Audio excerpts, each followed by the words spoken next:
for another 2 minutes. Because I have the great pleasure of introducing our final speaker and our colleague on this tour. How do you introduce someone that has really changed the world in many ways? That has brought ancient mystery to real life, that has brought this, so much attention to this part of the world, that has brought the word pyramid into something that's happening right in front of our noses, right under our feet, that has turned in a mysterious site in Bosnia into the most active pyramid research site in the world today. Well, Semir Osmanagich is probably the world's most knowledgeable person on pyramids. And he's also the only person that I know or have heard of that's ever walked on the Chinese pyramids. And that's something serious, because most people don't even know there are pyramids in China. So not only that, but he has really redefined and reignited the craze about pyramids and a deeper understanding, and reignited the study of pyramids. And together with Valery Uberov, we've got probably the world's most knowledgeable pyramid experts under one roof today. It's quite amazing. So not only has he brought all this excitement into this part of the world and brought pyramids top of mind, but he's also the most handsome of the Indiana Jones, real life Indiana Jones. I mean, Indiana Jones wishes he looked like Semir Osmanagich. If that's not a movie picture, then I don't know. So I think you're in for a big treat now. I look forward to listening to Sam myself, and thank you for coming out and supporting this tour. And I'd like to invite my friend Semir Osmanagich to come and share his amazing knowledge with you.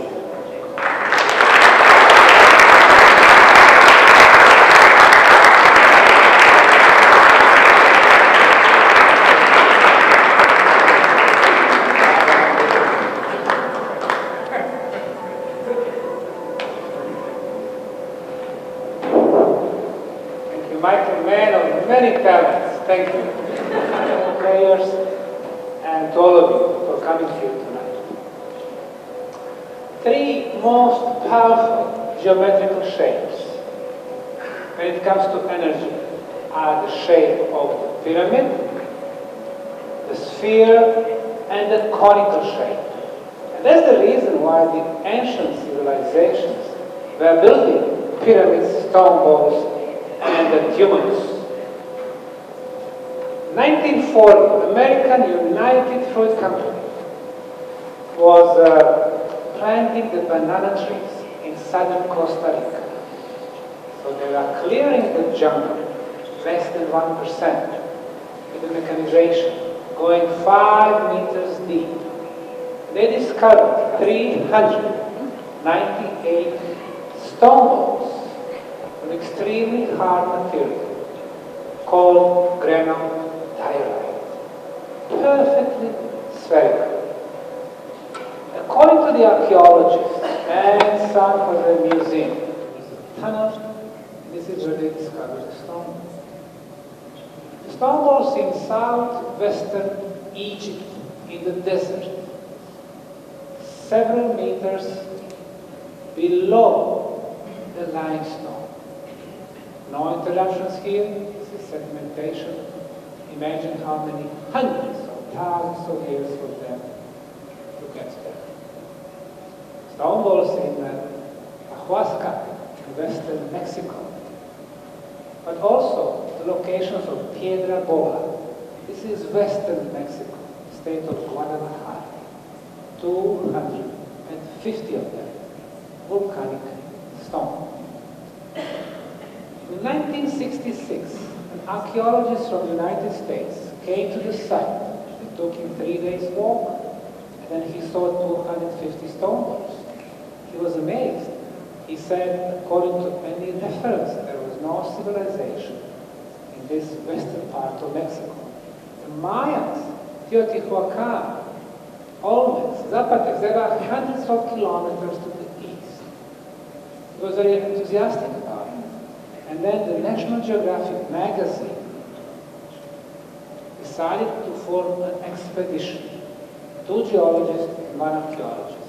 They spent 3 days, they came back, and in 1969, in August, on the cover of the National magazine, there was a big title, Mystery of Mexican Stone Balls Solved. They are of natural origin. And the geologist there, Dr. Robert Smith, is saying, in the volcano, which is 30 kilometers away, 10 million years ago, never before and never after during the eruptions, only perfectly spherical stone balls were generated in the volcano. And then they were hitting those stone balls during the eruption only to the top of the one hill in the area less than quarter square kilometer. So if we have 30 kilometers radius, 30 is 900 square kilometers. And they, all of them came to this particular location. And they remained. Every time before and after, this volcano was generating only irregularly shaped stones. Some of them are reaching 40 tons. These are the biggest one I saw in the world. Now, here we can see the holes. In the 1960s, there was a rumor among the local community that in the center of the stone balls there was a treasure, gold, diamonds. So the locals came, they drilled the hole, put dynamite, blow everything out. The first one, they did not find the gold. But they did the second one, they destroyed it. The third one, they destroyed 80% of the stone balls on this location. Looked like it was in someone's interest to destroy those pieces that were proof of advanced civilizations from distant past. And in the meantime, our mainstream science is giving us nothing but nonsense as their explanation. And they expect us to believe it. Western Serbia, Kremlin, 2005, big fire, and this stone ball was gone. Hagia Sophia, Istanbul, the stone ball survived several civilizations, Christians, Muslims, pagans, because for them it was not so interesting. Stone balls in northern Albania, some of them perfectly preserved, some of them destroyed. At this point, only one of them was brought to the Geological Institute in Tirana. Stone balls here, in the mountains of Zadar, just behind Šibenik, 5 of them. Our foundation, called Archaeological Park Bosnian Pyramid of the Sun, has been detecting and researching stone balls in the territory of Bosnia. So far, we discovered 20 different locations. Those, like northeastern Bosnia, Telčak near Tuzla, are shaped from granite. Granite never comes spherical in free state. You always have to shape it. Again, very advanced technology. The middle part of the country, Konjic,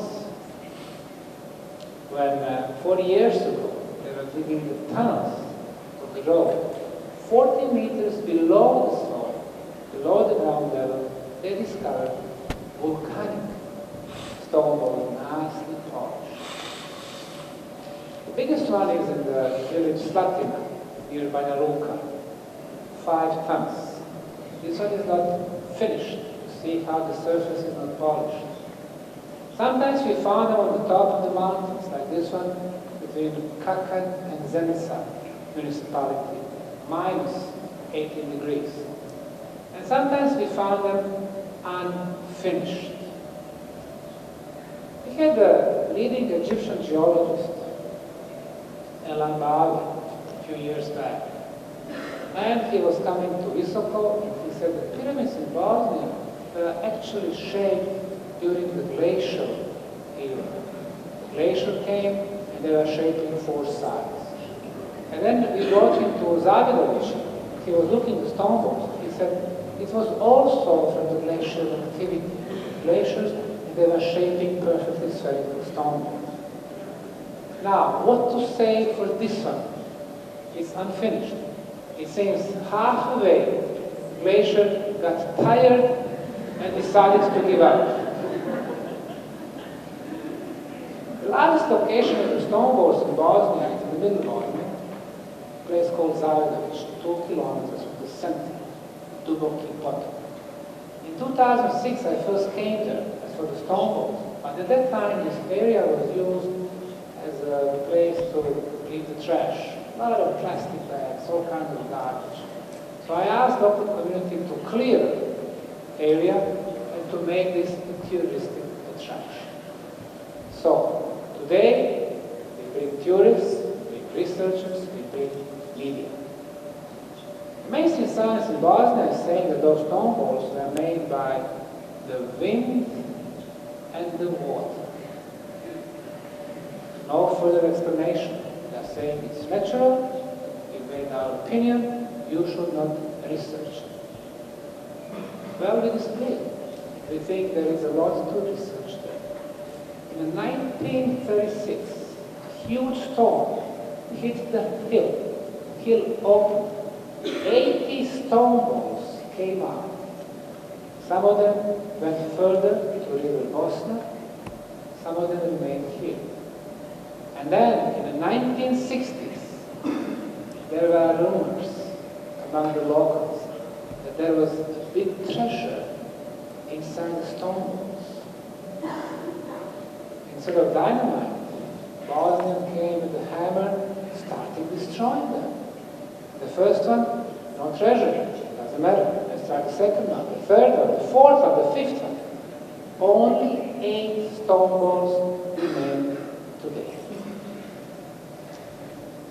Now, we went a step further.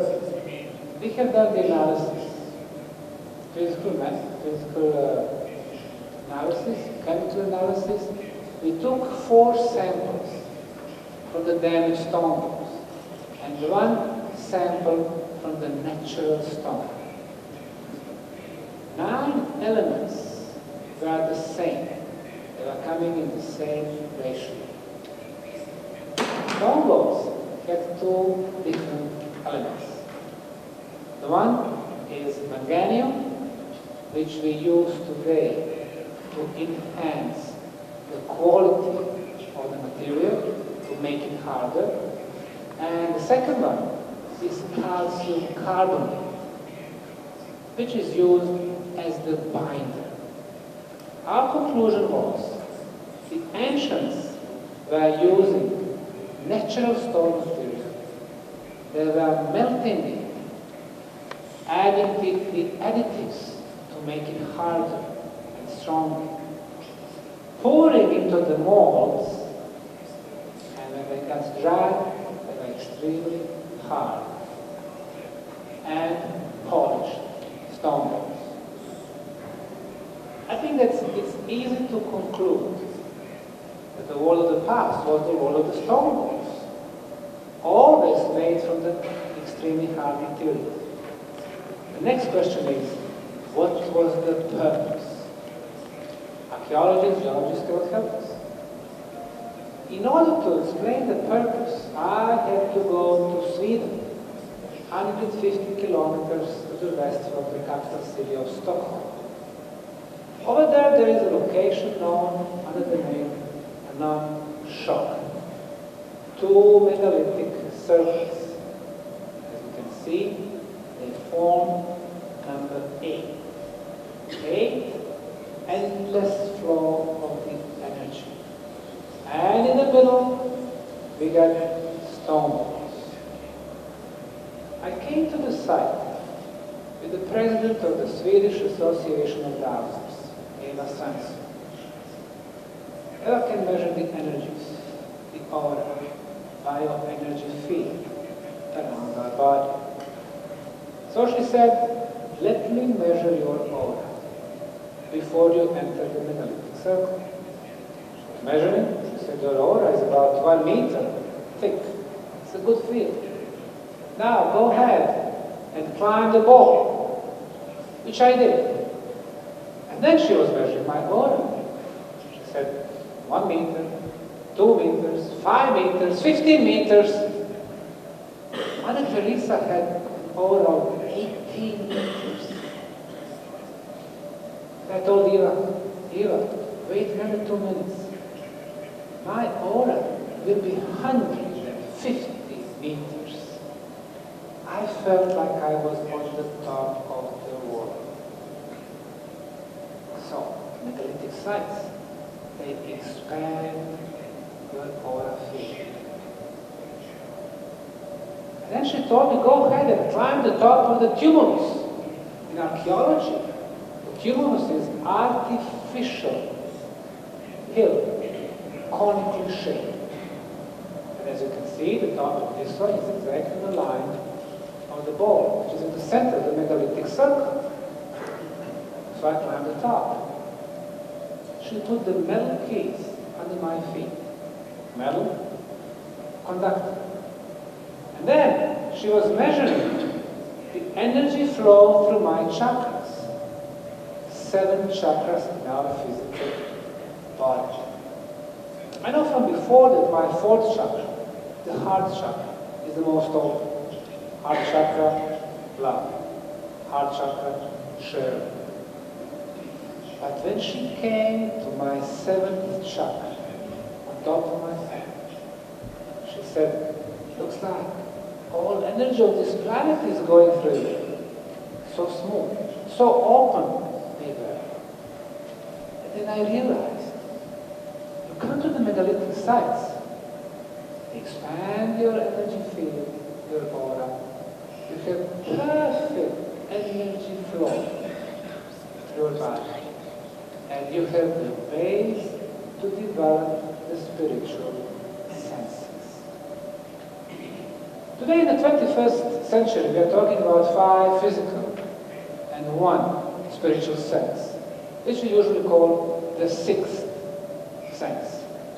If somebody has a gift to see the future, to heal, just say go. He or she has a gift. But then, those kids, they come to the schools, other kids are laughing at them, they're mocking them. So, they don't try to develop those senses anymore. They go back to their 5 physical senses. Our educational system limits us just to the physical being. And then during education, it limits us some more. 40 years ago, we were more creative than the kids today. They rely completely on our technological gadgets. But in the ancient times, they knew that besides 5 physical, there were 30 spiritual senses. 30 spiritual senses. Every physical sense has its counterpart on spiritual level. We can hear only from 10 hertz to 20 kilohertz. With the spiritual sense, we can hear more. We can see more. We can sense more. These are the first 5 spiritual senses. Today, in archaeology, when they talk about advanced societies, they say the sign of advanced society is writing. If the civilization does not have proof of writing, before ancient Greek and before ancient Romans and before ancient Babylonians, the mainstream science claims they were primitive. Really? If I write a little paragraph, give it to those 5 persons in the first row,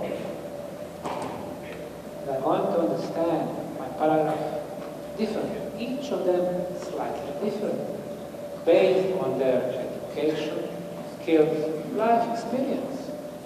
Meaning, writing is not the most precise way of communication. But if I'm able to transfer my thoughts to him, or to her, or to her, completely, they will understand me 100%. A telepathy, a spiritual sense. Some of the ancient sites, especially pyramids, they would create such a powerful energy field that you would be literally able to go through this field as through the gate. Teleportation. In other spiritual sense. We all have aura. Really, it's rather easy to develop techniques to see aura. You get your fingers one next to each other, focus in between, and you'll see a little field. You cannot touch it, but you can see the first field of aura. And then, with the time, you can see the second one, third one, the fourth one, the fifth one, the sixth one, and the seventh one. Seeing the aura, the spiritual sense. But then every field is different color, different colors, different meanings. White, whites. So seeing different colors, you know exactly what kind of person is in front of you. Sometimes you can see the aura. We see that there is a discontinuation of the energy field. There is energy leak. Energy leaks, there is a hole, disease comes. You come to the person, give them some of our energy, and detach the hole. A healing capability in another spiritual sense. During the 1970s, there was the Cold Institutes in Russia, Soviet Union, America, and Czechoslovakia. They were developing abilities of their people, the power of their minds. I remember movies from 1970s. The woman, she had a fork under the glass. The power of her mind, she was bending the fork. Telekinesis. In another spiritual sense. We travel, we meet people at the airports, get to know them 10-15 minutes, and then we hear some very important things from them, a message. And then we realize that this message was more important than our life with some persons, 10 years, or our friendship with other guys, 5, 10, or 15 years. As a matter of fact, every person we cross paths with has a message for us. Sometimes we are shy, we think that we don't have time, and we don't get a message. Now, imagine this scenario. You can see the aura. You meet the person face to face. You are just looking at the aura and looking for the messages for you. And this person is looking for the messages for him or her. In a spiritual sense. Spirituality. According to the book called Encyclopedia Britannica, when it comes to the definition, the book is saying the term spirituality is linked to the religious ceremonies and religious songs. For them, spirituality equals religion, religious. In our schools, spirituality, oh, they were spiritual, they were religious. No, forget it. Spirituality is about learning through the spiritual senses about the world which is beyond our limited physical senses. Spirituality. Now let's go to the second geometrical shape, which is the most powerful, the shape of the pyramid. What are the pyramids? Again, the ultimate scientific source, Encyclopedia Britannica, from 1678, on page 1529, edition 2000. He's saying the pyramids of ancient Egypt were royal tombs. No? Let's get inside of the Great Pyramid of Egypt, Cheops Pyramid. Huge and megalithic passageways, but no paintings on the walls. Chambers, but they are empty. No royal furniture, no hieroglyphic writings, no mummies, no tombs, no tools, no organic materials, no symbols, not a single proof. Who, when, how, why? The time will show that 200 years of Egyptology, supported by the Hollywood movies, about the purpose of the oldest and biggest Egyptian pyramid is nothing but the biggest hoax in history. We talk to the common people about King Tutankhamun. They'll tell you, oh yeah, that was a pharaoh who was buried in the pyramid. What pyramid? It's the only pharaoh that was found. But in the Valley of Kings, 300 kilometers to the south from Giza pyramids. In the Stone Hill, Cleopatra, no pyramids. Ramesses II, no pyramids. The Mesoamerican pyramids, according to Encyclopedia Britannica, pyramids in Meso and South America were used for rituals, including human sacrifice. Of course, because they are so primitive. Really? No human sacrifice. Just one.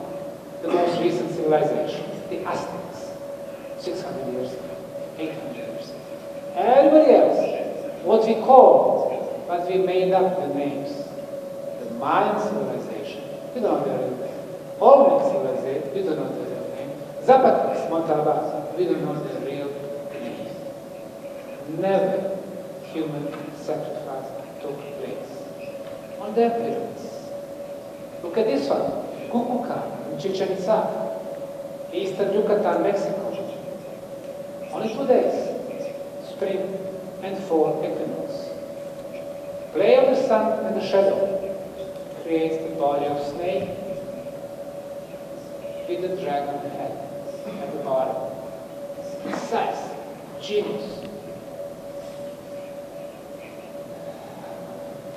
The last 7-8 years I've been coming to Russia, and through my books, you already know that the pyramids were built all around the world, on all 5 continents. Encyclopedia Britannica doesn't say anything. Just brief reminders. 224 Nubian pyramids, northern Sudan. 43 pyramids on the island of Sicily, volcanic stone. Tens of pyramids, to be exact, 103. The Canary Islands, most of them on Tenerife. 7 pyramids on the island of Mauritius, in the middle of the Indian Ocean. And as you know, the government of the Mauritius, when they got my letter, in which I offered cooperation, they said, Mr. Osmanagich, we don't have pyramids. What you're looking there is just a pile of rocks made by local farmers hundreds of years ago when they were clearing the land to plant the sugarcane fields. In Mesoamerica, not hundreds, not 5, not 1,000, 100,000 pyramids. Mayan pyramids, Mexico, Guatemala, Honduras, El Salvador, Belize. 95% being still covered by soil in the middle of the jungle. This is the pyramid in Tikal, 94 meters high. but the Mount Progress of Pitcairn. Pyramids in Peru, 300 of them. Encyclopedia Britannica is not talking about the Kawashi pyramids, 34 of them. Kochker pyramids in Cambodia, Southeast Asia. The Chinese pyramids, completely covered by soil. And after 1967, by the plants. The Chinese archaeologists came to Japan. 1967, he said we have 250 pyramids in central Chinese province of Shaanxi. We found clay tablets, some type of the symbolic hieroglyphic writings. And he said also, the biggest pyramids were over 12,000 years old. He came back, they put him into the mental hospital. Nobody saw him anymore. 1967. First year of the Chinese Cultural Revolution. You had opinion difference in mainstream. You would have been time. After that, the Chinese government planted the trees at the top of their pyramids, wanted to show them as natural place. Even today, all the biggest pyramids are covered by soil vegetation. Some smaller ones, inferior, which came much later by Chinese emperors, have been excavated. Pyramids in the US soil, the state of Illinois, 250 pyramids. You know, those are there in our textbooks, in the States, in Europe.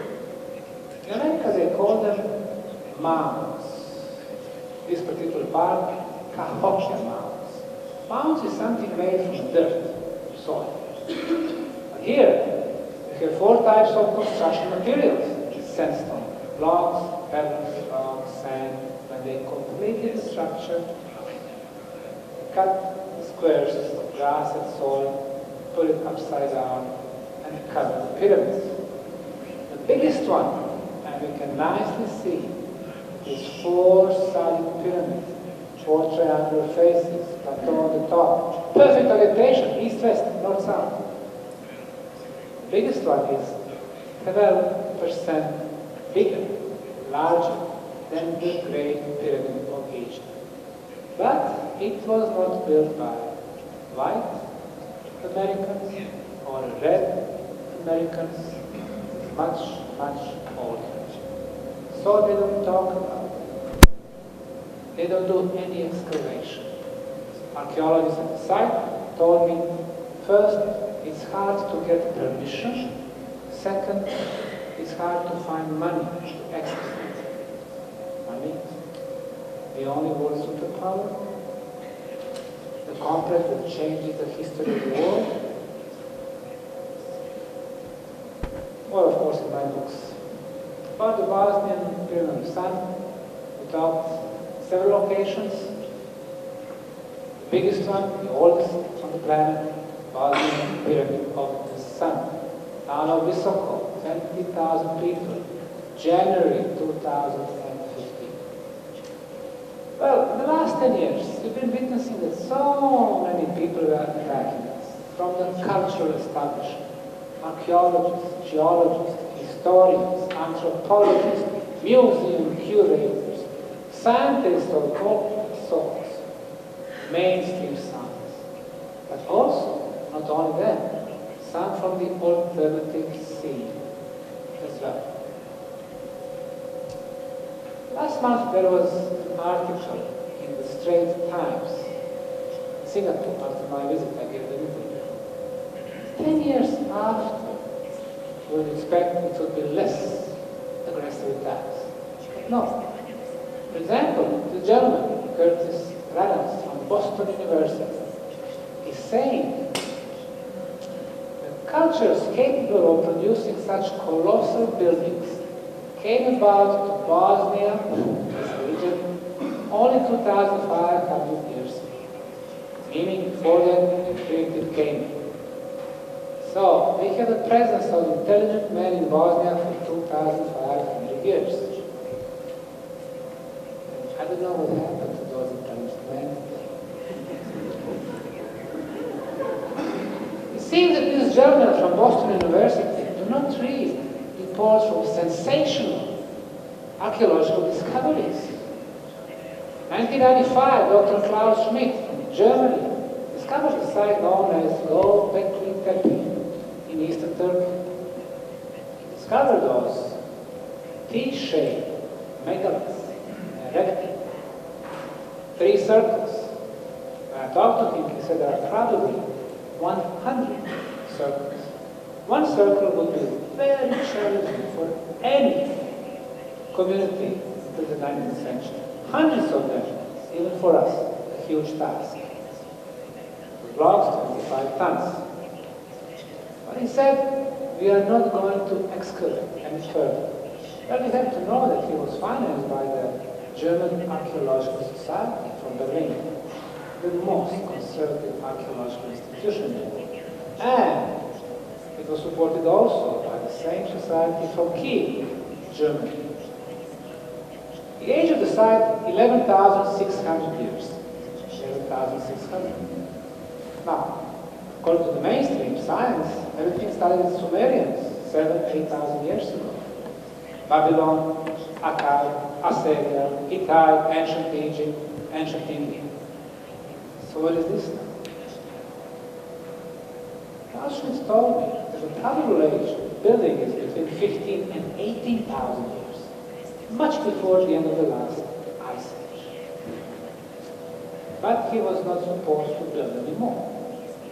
So a year and a half ago, he passed away due to the massive heart attack. The signs of the death which were very popular in the 1970s and 1980s during the last Cold War. A lot of interesting megalithic sites. My new book a month ago. This one is in Bosnia. New Archaeology, Megaliths and Energy of the Planet. Another guy, August 2015, Dr. Stewart, University of Michigan. There are warning reports that he and his team have sculpted the sides of these natural hills. Sculpted. These are the biggest pyramids on the planet. Bosnians. Construction genius. Into something they think that resemble pyramid. They think, all your stupid Bosnians, they think this is a pyramid, but they don't even, sculpted it right. In the process, stripping away sediments which contains layers of actual archaeology, because this is fictional archaeology that we do, from medieval and earlier periods. Gosh, and I read this, there's police here. Dr. Robert Schock, the guy who claimed to be a part of the alternative scientific scene, said, Osmanagich started the project because of his future engagement in politics. It was 2006. We were walking in Sarajevo, our heads, people were stopping me, congratulating me, they were saying, hey, you're the only hope for Bosnia. You're not corrupted, you're doing the right stuff. You're spending your own money. We need positive news from this country. I apologize to the translators. Then he's looking at me, he wants to be elected. But in Bosnia, politics means corruption. So I don't want to get elected. His desire to make money.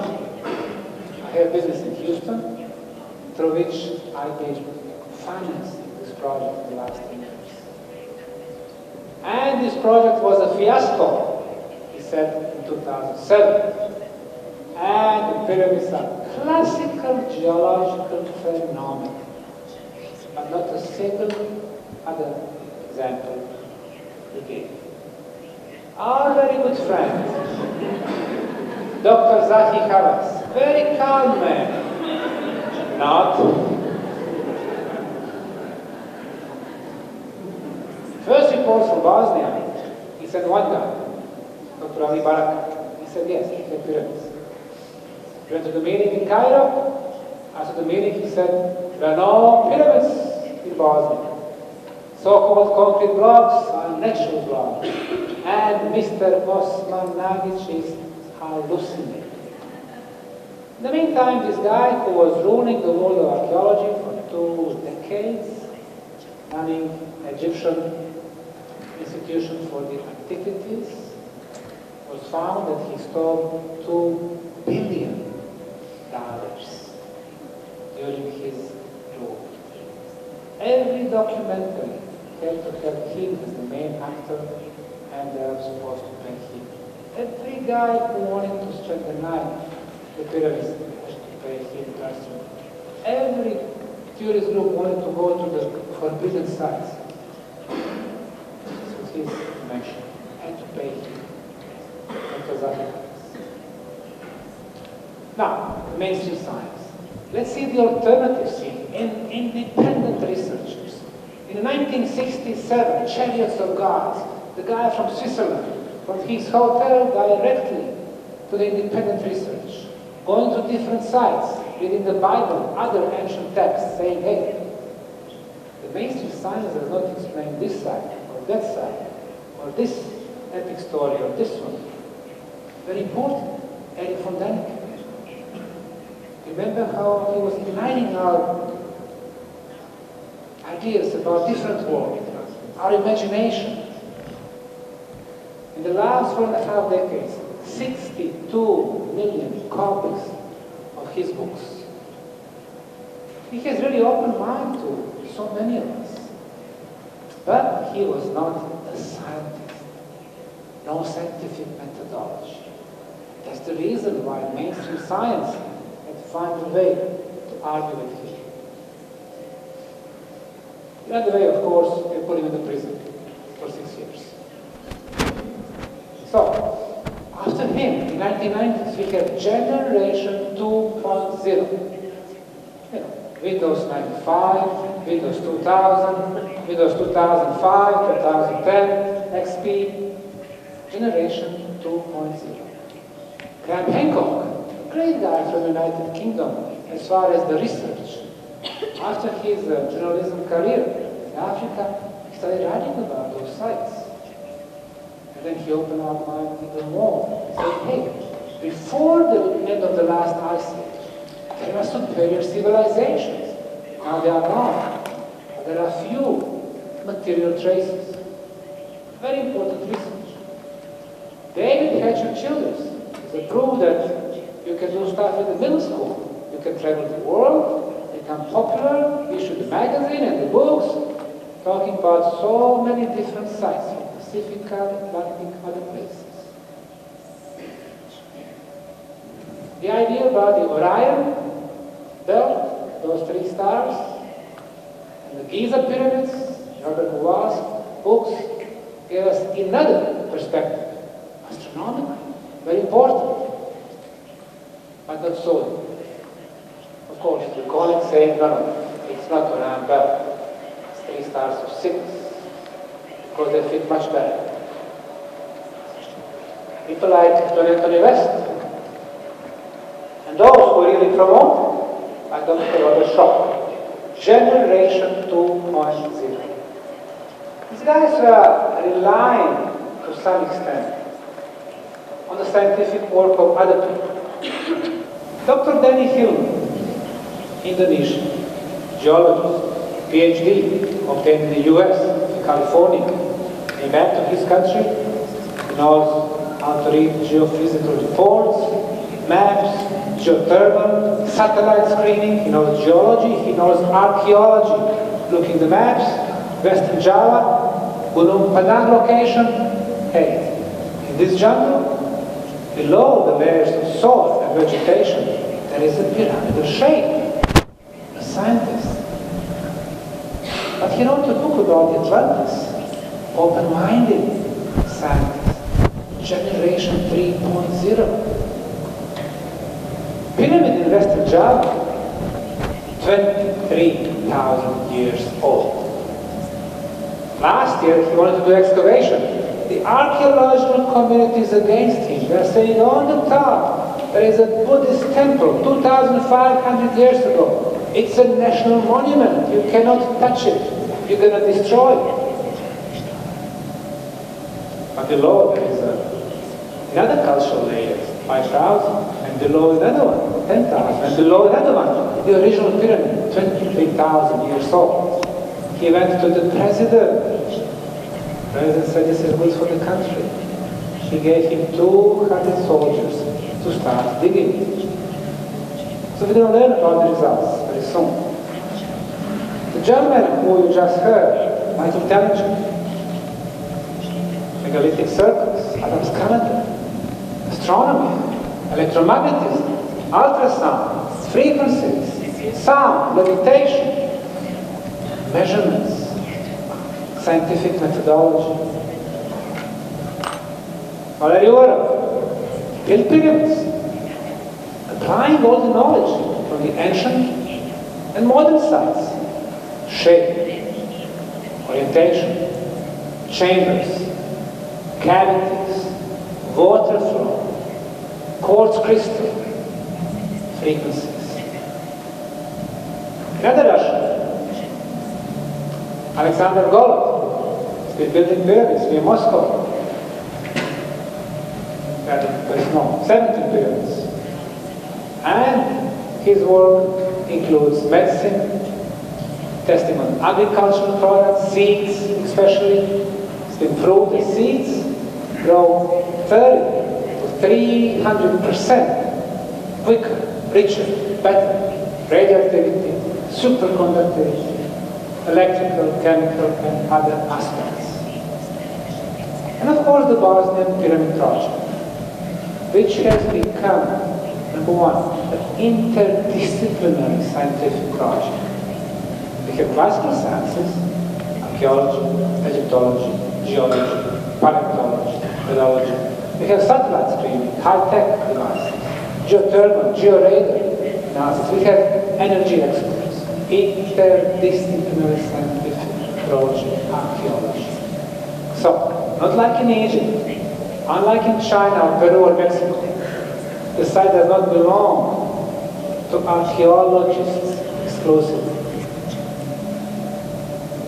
But then we said, hey, there is another aspect, energy aspect. There is another one, spiritual, aura, spiritual senses. And another one, healing aspects. What is the problem with the alternative scientists? We need to define the definition of the pyramid. Because what they read in the book is wrong.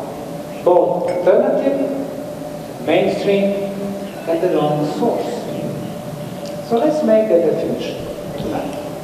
Number one, in order to call something a pyramid, you have to have geometry of the pyramid. The Bosnian Pyramid of the Sun, 4 sides, triangular faces, the same slope from bottom to the top, corners. Those 4 sides meet at apex.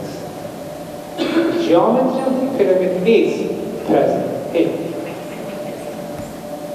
Those of you who have not seen aerial view of the Bosnian Pyramid of the Sun, 2 rivers, River Folica, River Bosna, down Visoko, eastern slope, northern slope of the Sun Pyramid.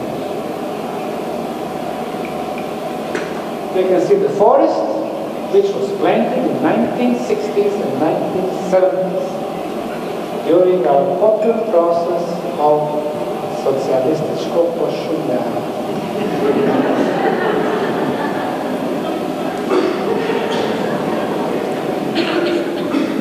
So, the second element, the construction material.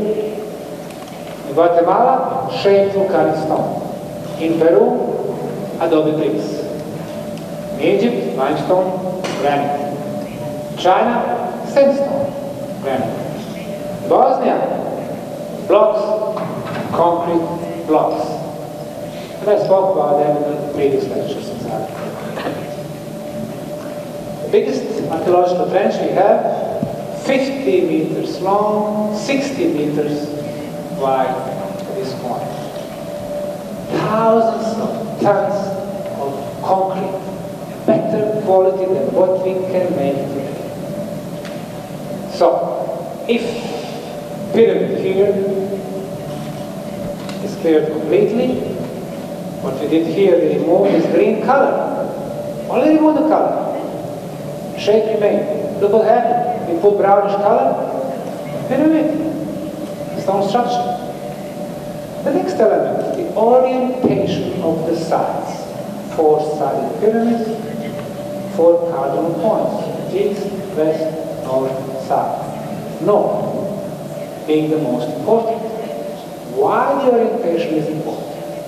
Our planet is a huge energy ball. The strongest energy flow, north-south. Second strongest, east-west. With the pyramid, perfectly oriented, it initiates energy flow within the pyramid. So far we thought the best orientation is the northern face of the Great Pyramid of Egypt. The error from perfect north, 0 degrees and 2 minutes. And what we have in Bosnia, the error, according to the State Institute for Geology, 0 degrees, 0 minutes, and only 12 seconds after applying the scientific instrumentation. Most precise orientation on the planet. And before inner chambers, so far we have only some georadar reports telling us that those circles, there are a lot of chambers inside the Sun Pyramid at different depths. 5 underground tunnels, and every oldest and the most superior pyramid complex, underground tunnels. Number 6, water. In Visoko Valley, we have 2 major rivers. The right river Fonica and river Bosna, flowing up to the north to river Sava, the largest in Croatia, then to river Danube, the largest in several countries to the east. And there are a lot of underground waterfalls. Water is extremely important. Number 7, sacred geometry. The elements of sacred geometry are the numbers like number pi or p, 3.14. Then the golden cup, 1.618. Then numbers like square root of number 2 and number 3. Why those numbers? Because they are endless. Call them irrational numbers. Number pi is 3.14159265358 billions of numbers, billions of digits. For the ancients, irrational numbers were alive. They would incorporate to the pyramids the messages the pyramids are alive too. In the case of Bosnian Pyramid of the Sun, if you want to calculate the diagonal and the length, the size of the base, you need to apply square root of number 2 and number 3. Plus, when we connect the tops of the Sun, Moon, and Dragon Pyramid, we're getting perfect equilateral triangle. The distance between the tops, 2,180 meters, 2,180, 2,180. Inner angles, 60 degrees. Equilateral triangle is perfect geometrical shape and as such part of the sacred geometry. The top of the love, temple of Mother Earth, river, tunnel entrance in Ladakh. Equilateral triangle within the triangle, sacred holy geometry. Sacred geometry equals flow of the energy. The Great Pyramid of Egypt, 231 meters, 231, 462, divided by height, 147, result is 3.14. 462, with your iPhones, divided by 147, 3.14. Number 5, in front of our eyes. If Pharaoh Chaos built it 4,500 years ago, how come humanity learned about the number 5 only 2,000 years later with the ancient Greek mathematician? The element number 8, the location of the pyramids. It's like in the restaurant business. Location, location, location. Here, the same thing. It has to be built over the potent energy places. In our case, below the pyramid, according to 3 labs, huge. Iron plate or iron ore. Second, a lot of underground water flows. If they are parallel, in between, the electricity is formed. Third, natural magnetism. Fourth, water moves, negative ions are released. What the pyramid does, it sucks all these different energy types, amplified. So, energy potent places. 8 elements to define the pyramid. The Bosnian pyramids fulfill all of them. This is what we call a science. Give me a set of parameters, a scientific criteria. Let's see if they fit. We do. It's a pyramid. Not a classical example of geological phenomenon. So now we have those 8 elements fulfilled. Now we need to get certain result. What is the result? Energy phenomenon. If we have all these 8 elements, then the pyramid has to produce different energy phenomena. Now, our friend from London, Dr. Harry Olsen, he developed a camera, which he called PIP camera, with which he can film those, as he called them, bioenergy fields, which are not visible to the naked human eye. Now, this is a pointy, natural hill in Bosnia. Above this hill, we can see those bioenergy fields, different colors, blue, green, red, rose, green, blue. They are horizontal, they are still. Again, this is a Bosnian village. Look at those fields, green, horizontal, red, rose, green, blue, red, green, light blue, horizontal. Now this is the Bosnian Pyramid of the Sun, which was filmed just a few days ago, September 4th. Look how beautiful, vertical those fields are. Green and blue and red and pink. Why is that? This is a photo from 2007, 8 years back. We've been filming pyramids for the last 8 years. The results are only the same. Vertical energy lines. Now we can see why. So, this is the Sun Pyramid, town of Visoko. Look at those fields. And look inside the pyramid, the red color, the energy. And you're seeing how this red is getting bigger and bigger. It accumulates. Look how much red. Now everything is red. What's happening? The energy is getting released through the top of the pyramid, hitting those horizontal lines. They are becoming vertical. And now there is a dance between the pyramid and what's above. Since we have been filming this for 8 years, those energy fields are always vertical. It means there is a constant flow of the energy through the pyramid, meaning it does work as some type of the energy machine. Continues. This is the result. And again, why so many mainstream and alternative scientists still attack the Bosnian Pyramid project 10 years after the hypothesis? Number one, they are not scientists. They are not discussing scientific arguments. They are saying, this guy is a bad guy, he wants to make money, don't trust him. Even if I'm a bad guy, it has nothing to do with the fact that pyramids exist in Bosnia. Their problem is, they rely on the book, on the dogma, and not the scientific criteria. They rely on the book. So, the book is a problem.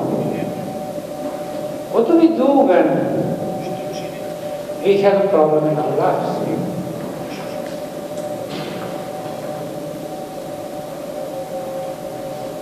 we try to resolve the problem.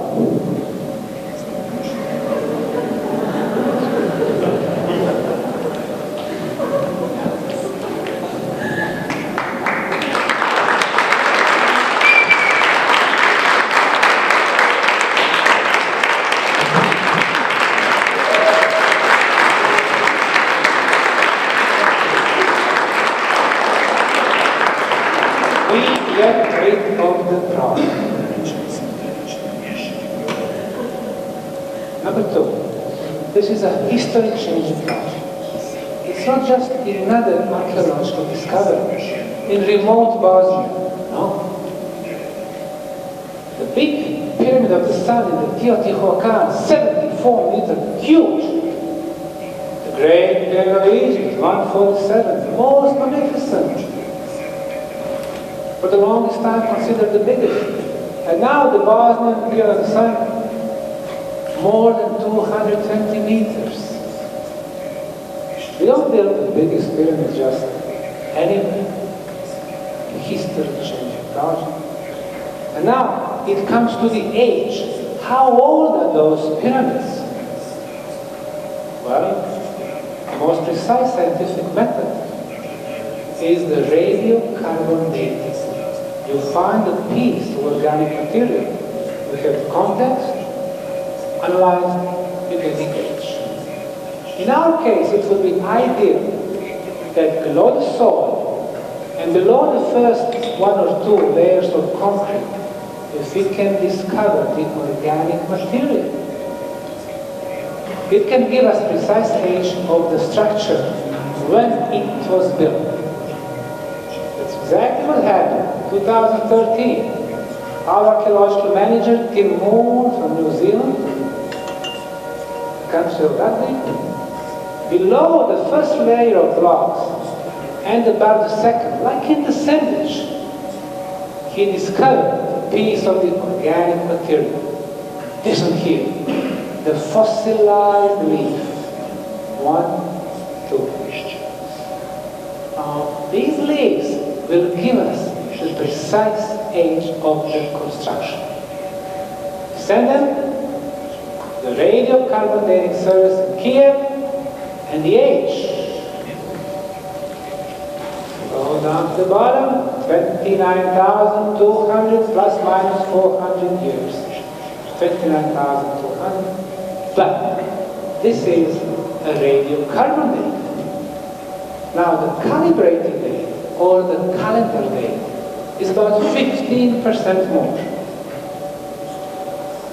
So it comes to 34,000 years. So at this point, the science is telling us the Bosnian Pyramid of the Sun is 34,000 years old. The oldest, biggest, the most superior, history-changing project. So what do we do now? With our stories about Sumerians and Babylon and Akkad, we have to change the history books. You don't just add one little paragraph in the beginning. Oh, by the way, there are some pyramids in Bosnia. No. You change the beginning. You have to change everything that follows. Next element. Archaeology is known as the most conservative science. You have to be a selected one, a politically correct, to go and dig in Egypt, or China, Mexico, Peru.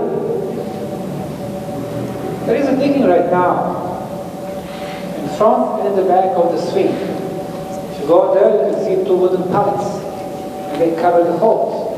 They are digging at night.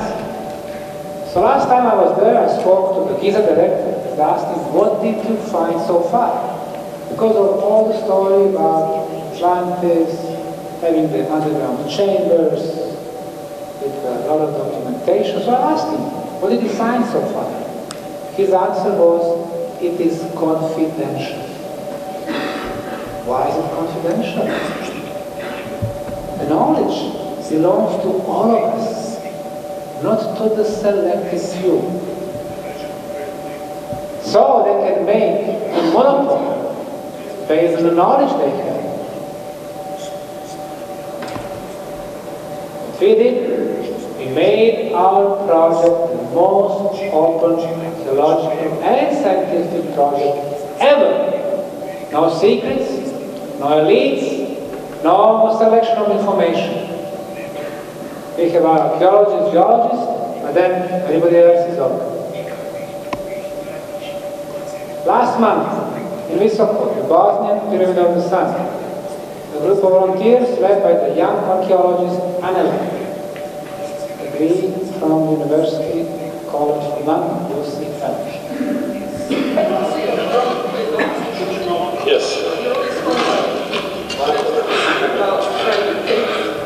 How's it going with the volunteers today? Good. Top of the row?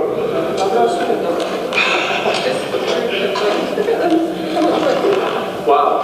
You need to take photos of this group. I think Let's do that. like a photo shoot. Okay. Right, guys, Jock's going to take photos of you. Just act naturally.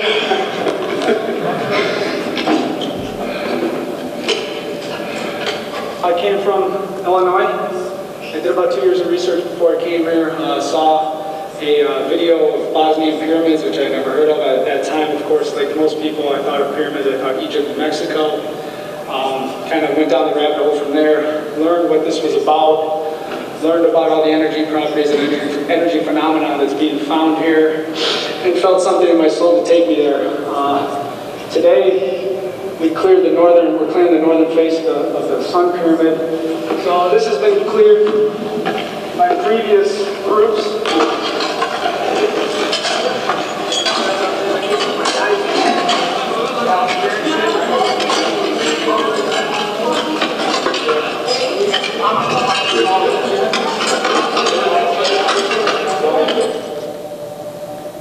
This is Bosnia today. Not the one that we used to capture war, and violence, war criminals, the most corrupted, the least developed, negative. It's a country of archaeologists, and tourists, media with the good reports, positive. Maybe changing the image of this country. The last 6 years only, we've had 2,200 volunteers from 62 countries, from 5 continents. The media are saying, well, we like negative news. People like negative news. No, that's what media do. That's one of the reasons why they don't talk about us. The next reason why they don't like us, we redefine the purpose of pyramids. We don't go by the book.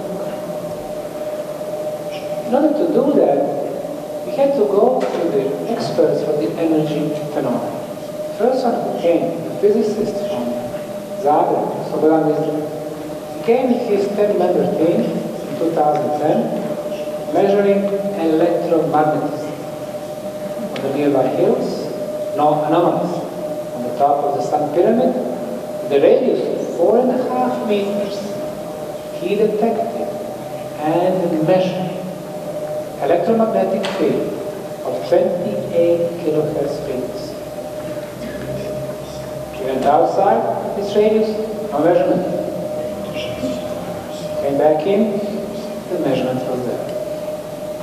So, the conclusion was electromagnetism does not go left and the right, but it goes up as the energy beam. 3 months later, Serbian electrical engineer, Korabaljanović, showed his equipment, and he got the same measurement, 28 kilohertz. Later that summer, an engineer from Finland, Heikki Savolainen, with his equipment, confirmed 28 kilohertz frequency. And then, Italian anthropology professor, Paolo De Vespalis, confirmed the same readings. Well, in science, you have 4 independent teams who come at 4 different times, who bring their 4 different equipment. And they all get the same results. It is called independent scientific verification of the phenomenon. Which phenomenon? This one here. Energy beam going through the top of the Bosnian pyramid of the sun, which is electromagnetic in nature, of the frequency of 28 kilohertz, which is focused and which is continuous. Because we've been measuring it during the winter, fall, and spring, and summer. So what we have here is not only the biggest pyramid on the planet, but the oldest energy machine that has been working continuously for at least 34,000 years, being the first perpetual motion machine on this earth. And then we measure the strength of the signal. At the surface, 3 meters high, another 3 meters high. Every time we lift and 10 signal was getting stronger, stronger, and stronger. Now the physicists kind of was confused. They said, well, our technology works differently. Closer to the source of the energy, the signal is stronger. You move away, the signal is getting weaker, weaker, weaker, and then it disappears. Hertzian technology. However, since everything is upside down in Boston, our pyramids work differently. You move away, and the signal is getting stronger, stronger, stronger. Move is getting strength. Non-Hertzian phenomenon. In the 21st century, we do not have technology based on non-Hertzian waves. However, the guy who was born between Zagreb and Bosnian pyramids was experimenting with the non-Hertzian waves in 1899 and 1900 in his lab in Colorado Springs. His name was Dr. He invented a transformer with which he was capable of sending energy beams wirelessly from one end of his lab to another, 18 meters away. And he was able to light up the light bulbs, even if they were burned. So before they are going to burn down his lab, because he was becoming too dangerous for the mainstream science, he did a last experiment. He sent energy beam from his lab to the ionosphere around our planet. The beam reflected, coming back to the Earth, much stronger, non-Hertzian phenomenon. And then he lit up 10,000 homes in Colorado Springs. So for the first time, one scientist from our civilization site has proven that clean energy was possible. That wireless transportation was possible. That unlimited quantities of energy were possible. That non-Hertzian waves was possible. And finally, that free energy was possible. Have American corporations accepted this invention? Of course not. How will J.P. Morgan sell the free energy and make money? Instead, he cut the funds for Nikola Tesla, and with his colleagues, rich investors, started investing money in very expensive hydro, thermal, nowadays nuclear power plants, building very expensive transformers, building very expensive cables for which we lose 20 to 50% of the electrical energy. So they can sell it to us and users for a lot of money. This is what is called the profit economy. However, the day will come when the free energy will be available to all of us. And that will be the first pillar of the free society. And the second pillar will be the free flow of knowledge. And based on those two pillars, we're going to have a society of free women and free men. Amen.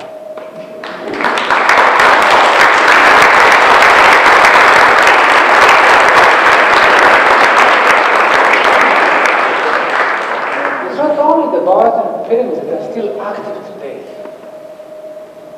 2009, the tourist from El Salvador was filming his family in front of the Kukulkan pyramid in Chichen Itza.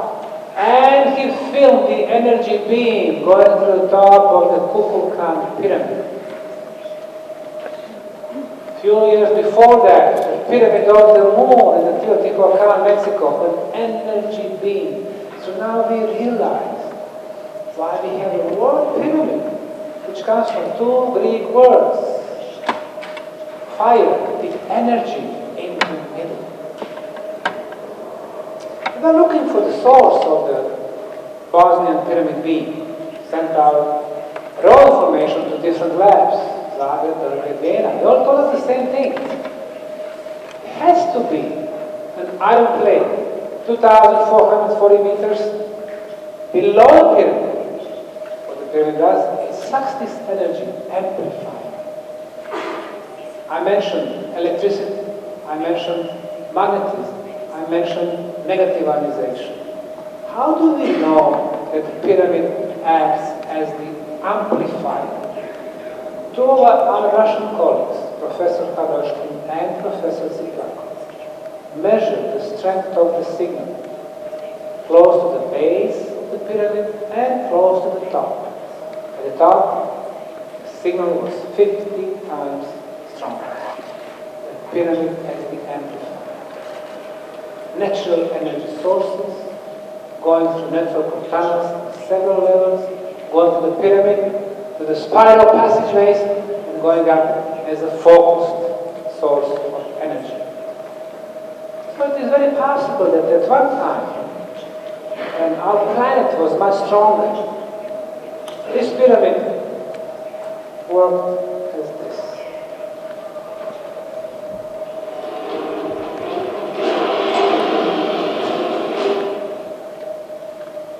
Give me more sound. Like this.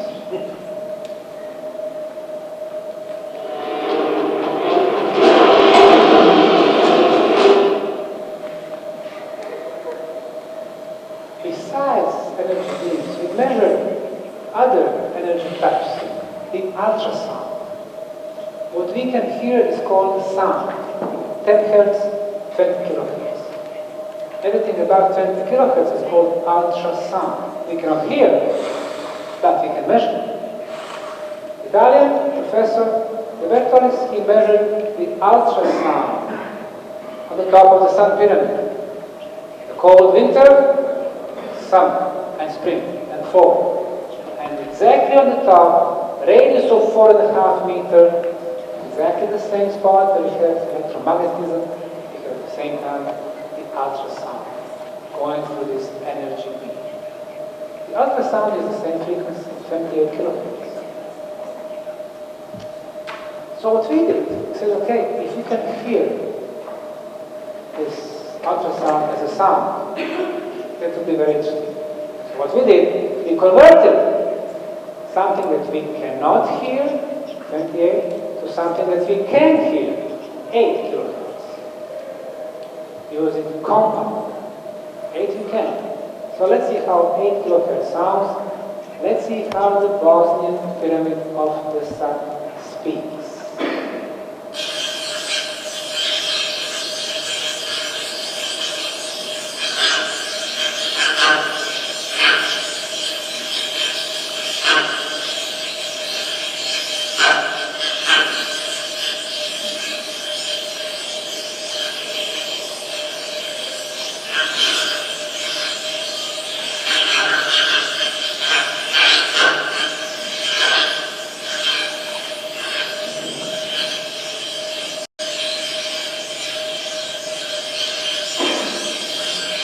Bosnian is a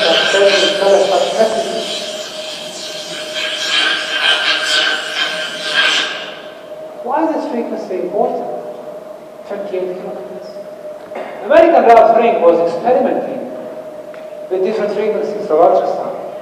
21, 22, 23. When he came to 28, he had a table tennis ball, big pong ball, about this big, sounds big. At this frequency, the ball started going to the air. It started levitating. He went to bed, leaving the machine on, came back next morning, the ball was still in the air. He concluded, this is the frequency of the levitation. So the ancients were using pyramids, among other things, to get the proper ultrasound frequency of the levitation. Then another brilliant Serbian scientist, engineer Dr.SamSemirOsmanagich, brought his equipment, which he designed, to measure more electromagnetic phenomena. And he did measure, besides 28 kilohertz, he measured ultra-low frequency of 7.83 hertz. In science, this frequency is called the Schumann resonance, the best energy field. Extremely low frequency, ELF, which is the best for our physical, mental, and spiritual ability. And he has measured them, pyramids, tunnels, everywhere in the Bosnian pyramid complex. So what he did, he converted electromagnetic to sound. Now this will be the sound of the electromagnetism from the moon pyramid. And as you will see, it sounds like a magical music. What I would recommend you, if you're desiring, is the best frequency. You can just close your eyes, relax, and imagine yourself inside the moon pyramid. You will hear the whole ensemble.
Everything resonates in nature.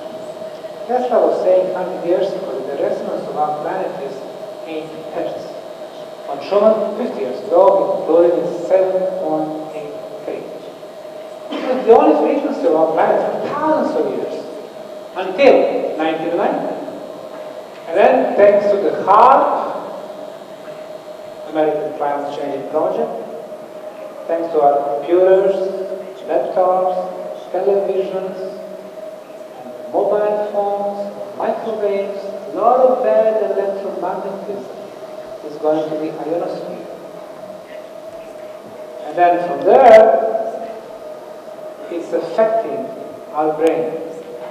Frequency of our planet is getting higher, higher, 9, 10, 11, at this moment 16 hertz.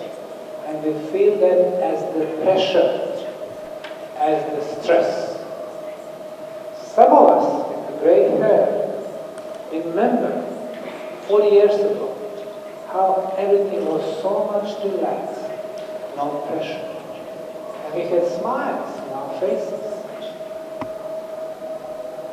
So, until 4 decades, ideal energy field for energy flow through our chakras. And when we think about the future of humanity and possible catastrophe due to our civilization, it will not be because of the Third World War. It will not be because of the so-called global warming. But it will be our technology which will make all of us very aggressive zombies.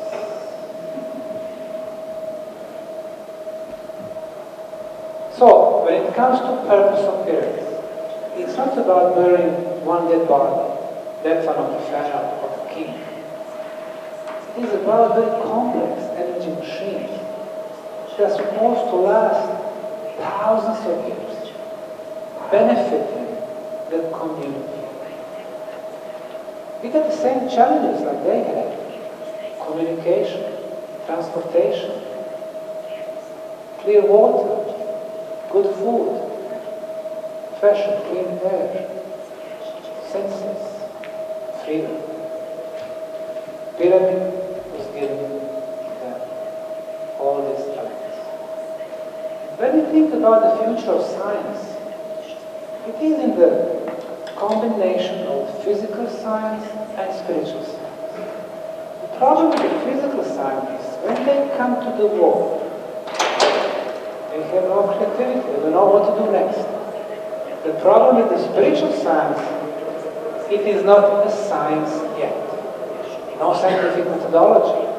For example, a lot of people claiming that they can channel information coming from different star systems, galaxies, spiritual beings, angels, and other entities. I respect them all. But there is one problem. How to verify those information? People would go to the psychics, asking them about their incarnation, what they were in the previous life. You go there, they let you sit, and say, oh, I feel in the previous life, 2,000 years ago, you were Cleopatra. You go home very happy. I was Cleopatra, I was Queen of Egypt. But then you read some literature. Oh, in France, there's another guy who did a reading for the client, and he was Cleopatra also, and another.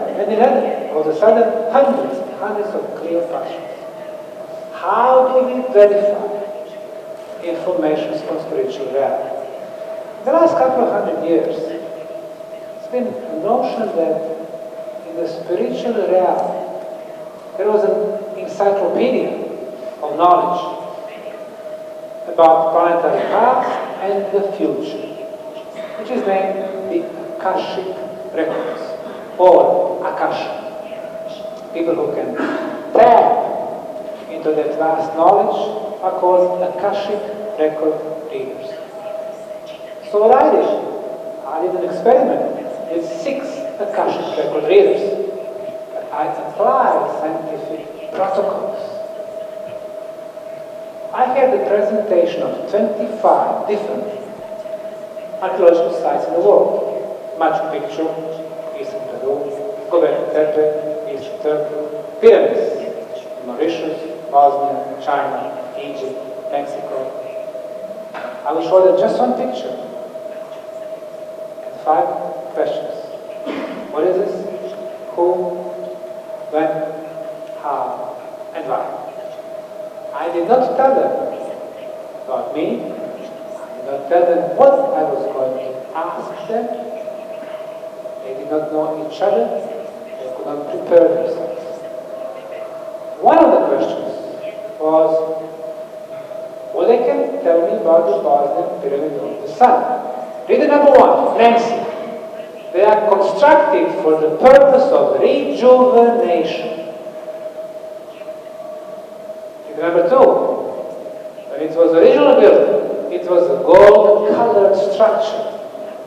They purposely built it as the biggest because of the location on the planet. Now we know. And why? I did not tell them about me. I did not tell them what I was going to ask them. They did not know each other. They could not prepare themselves. One of the questions was, what they can tell me about the Bosnian Pyramid of the Sun. Reader number one, Nancy. They are constructed for the purpose of rejuvenation. Reader number two, when it was originally built, it was a gold-colored structure. They purposely built it as the biggest because of the location on the planet. Now we know, hey, energy sources make sense. I was talking to them in 2010, before they started doing energy measurements. They could not read that on the internet. Reader number three, the structures were built using vibrational techniques. They pulled things up from the earth, and then they slid them down and built pyramids. There are 8 chambers, and they had to do with the sacred geometry frequency.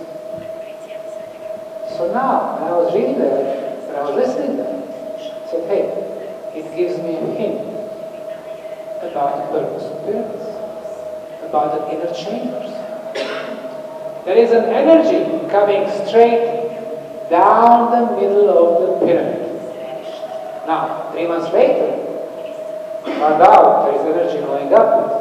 Now she's saying, going down. Most probably, they're right, both of them, going up and down, both ways.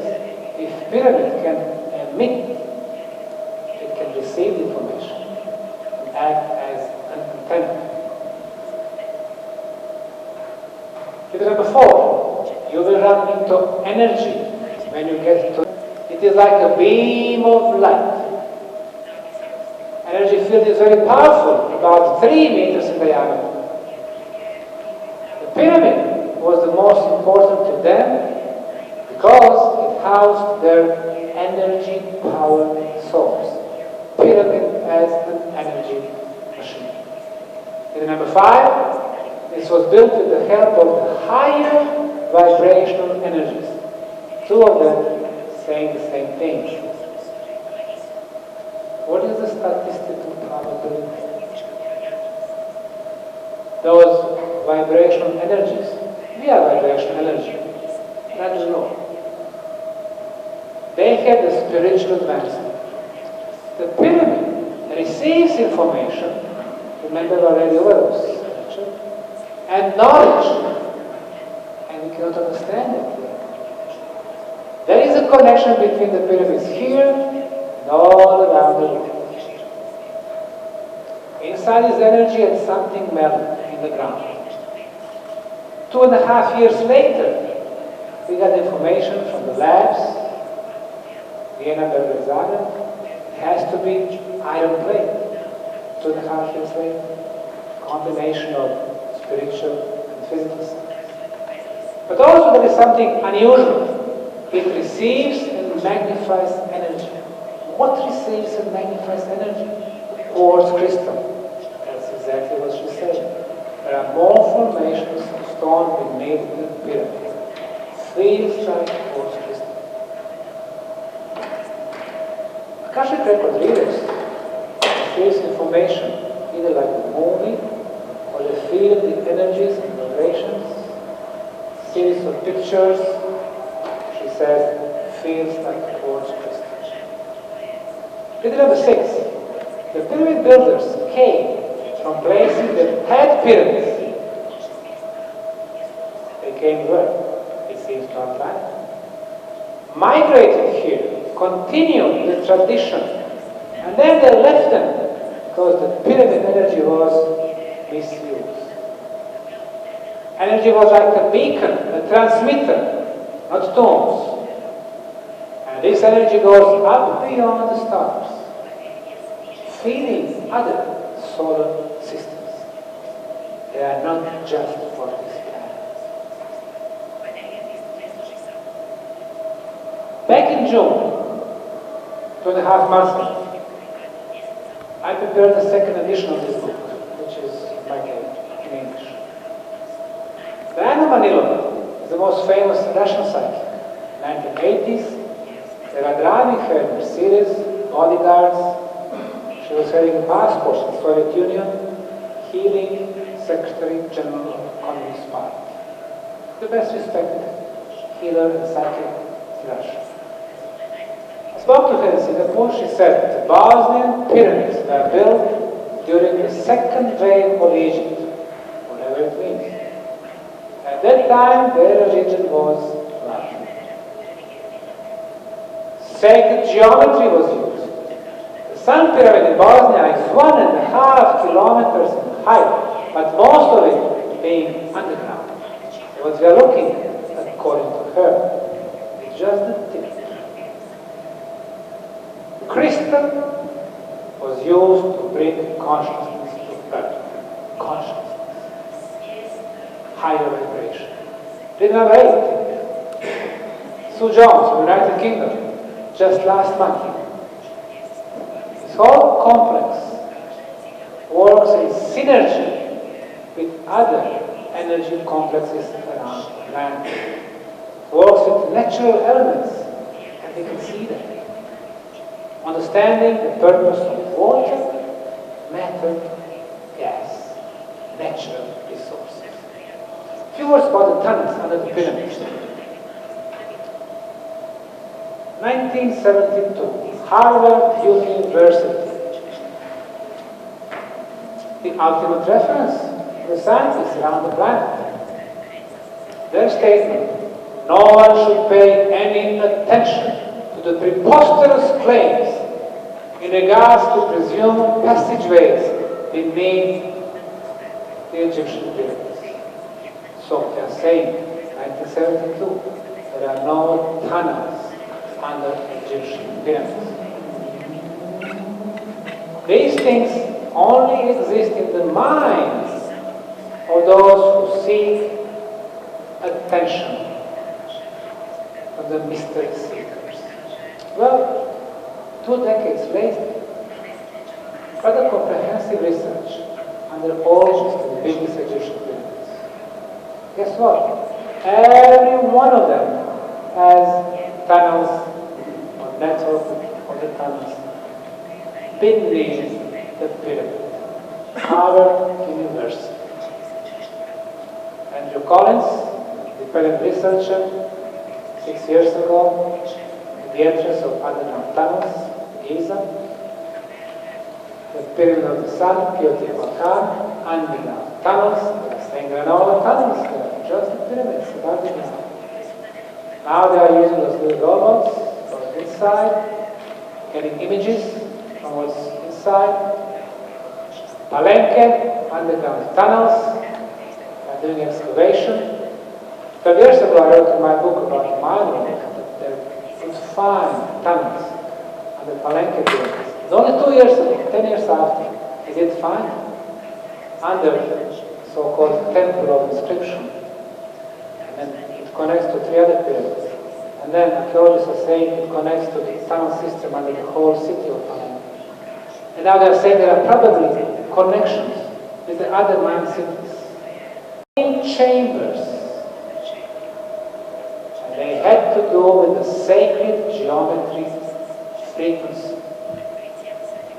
So now, when I was reading that, when I was listening to that, I said, hey, it gives me a hint about the purpose of pyramids. The about the inner chambers. There is an energy coming straight down the middle of the pyramid. Now, 3 months later, found out there is energy going up. Now she's saying, going down. Most probably, they're right, both of them, going up and down, both ways. If pyramid can emit, it can receive information and act as an antenna. Figure number 4, you will run into energy when you get to it. It is like a beam of light. Energy field is very powerful, about 3 meters in diameter. The pyramid was the most important to them because it housed their energy power source. Pyramid as an energy machine. And number 5, this was built with the help of the higher vibrational energies. 2 of them saying the same thing. What is the statistical probability? Those vibrational energies. We are vibrational energy. That is no. They have the spiritual advancement. The pyramid receives information, remember already words, and knowledge, and we cannot understand it. There is a connection between the pyramids here and all around the world. Inside is energy and something melted in the ground. 2.5 years later, we got information from the labs, Vienna, Belgrade. It has to be iron plate. 2.5 years later, combination of spiritual and physical science. But also there is something unusual. It receives and magnifies energy. What receives and magnifies energy? Quartz crystal. That's exactly what she said. There are more formations of stone being made in the pyramid. Feels like quartz crystal. Akashic record readers receives information either like the movie or they feel the energies and vibrations, series of pictures. She says, feels like quartz crystal. Read number 6. The pyramid builders came from places that had pyramids. They came where? It seems to our planet. Migrated here, continued the tradition, and then they left them because the pyramid energy was misused. Energy was like a beacon, a transmitter, not tombs. And this energy goes up beyond the stars, feeding other solar systems. They are not just for this planet. Back in June, 2.5 months ago, I prepared the second edition of this book, which is back in English. Diana Manilova is the most famous Russian psychic. In the 1980s, they were driving her Mercedes, bodyguards. She was having a passport in the Soviet Union, healing Secretary General of the Communist Party. The best respected healer and psychic in Russia. I spoke to her in Singapore. She said the Bosnian pyramids were built during the second wave of Egypt, whatever it means. At that time, their religion was Russian. Sacred geometry was used. The Sun Pyramid in Bosnia is 1.5 kilometers in height, but most of it being underground. What we are looking at, according to her, is just the tip. Crystal was used to bring consciousness to earth. Consciousness. Higher vibration. Read number 8.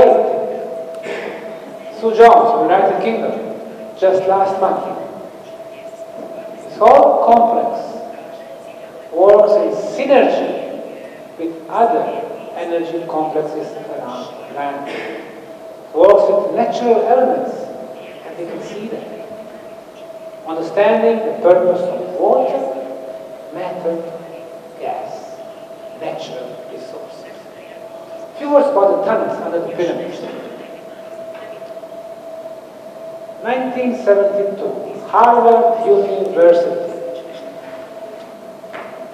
The ultimate reference for the scientists around the planet. Their statement, no one should pay any attention to the preposterous claims in regards to presumed passageways beneath the Egyptian pyramids. So they are saying, 1972, there are no tunnels under Egyptian pyramids. These things only exist in the minds of those who seek attention from the mystery seekers. Well, 2 decades later, rather comprehensive research under all the biggest Egyptian pyramids. Guess what? Every one of them has tunnels or network of the tunnels beneath the pyramid. Harvard University. Andrew Collins, the pyramid researcher, 6 years ago, at the entrance of underground tunnels, Giza, the Pyramid of the Sun, Teotihuacan, underground tunnels, they are saying there are no tunnels there, just the pyramids above the ground. Now they are using those little robots from inside, getting images from what's inside. Palenque, underground tunnels, they are doing excavation. 12 years ago I wrote in my book about mine work that they could find tunnels under Palenque pyramids. It's only 2 years ago, 10 years after, they did find under the so-called temple of inscription. And then it connects to 3 other pyramids. And then archaeologists are saying it connects to the tunnel system under the whole city of Palenque. And now they're saying there are probably connections with the other 9 cities. Chinese pyramids, Shanxi province. Under the pyramids, every one of them. Network of tunnels leading to chambers. So, 2005, I wrote my first book about the pyramids. I could see with my own eyes only 2 pyramids, Sun and the Moon. Then I wrote down, we are going to discover a network of prehistorical underground tunnels. Everyone attacked. Archaeologists from Bosnia, professors, historians, were saying, what is this Osmanagich talking about? First pyramids, now prehistorical tunnels. It's impossible. Maybe he can find coal mining facilities or natural caves. Well, 10 years later, and I believe some of you were in the tunnels, we have discovered underground complex, huge, the most extensive on the planet, tens of thousands of years old. Entrance, the bottom, light blue, the Sun Pyramid, light blue, 208 meters below the top. 2007, Russian scientists saying from the top, 280 meters, network of tunnels. Now, we discovered the entrance, and eventually we're going to connect to those tunnels. This is how they look like today. Network runs for tens of kilometers. You can see 2 civilizations. First one who built the tunnels. Second one who sealed them off. Brought this filler material. And then they were building the dry walls. Dry walls. When did they close them? According to the radiocarbon dating of the organic material, 4,610 years ago. Almost 5,000 years. This is our mega ceramic block K2 in 2006. And today, sitting on the support, very important. Somebody placed the support, they put the block, they connected them with the binding material based on calcium carbonate. They didn't want the block to move left or right. Why? 21 meters below the ground, underground water flows. Water moves, releases the energy. They place the block over there, receiving the energy. The surface looks like relief, the hills, the valleys, and the rivers. Took samples, sent them to the lab. I cannot say where, but it is capital of Croatia. I cannot say what was the name of the Institute for Atomic Physics. I cannot say the name of the department which deals with chemistry. They asked me to send them a sample, which I did. They applied two very sophisticated analyses, random diffraction analysis, and phase analysis.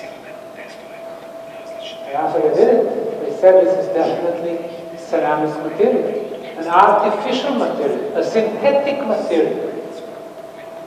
And the block's been sitting there for 32,000 years. So what they are saying is somebody had technology over 30,000 years ago to make synthetic blocks 8 tons. So it's fine. Send me a certificate. They said, well, for the certificate, you need to go to the regular channels. Send it to our management. And they're going to send it to us again. Which I did. I was not getting the answers for 3 months. And finally, for the management, they said, we don't have a machine to do the tests. I sent the samples to other 2 labs, the former Yugoslavia, best known, Vincha, Stefan. Same answer. We don't have an Kazakhstan, 10 centimeters. And exactly in the middle, oval object.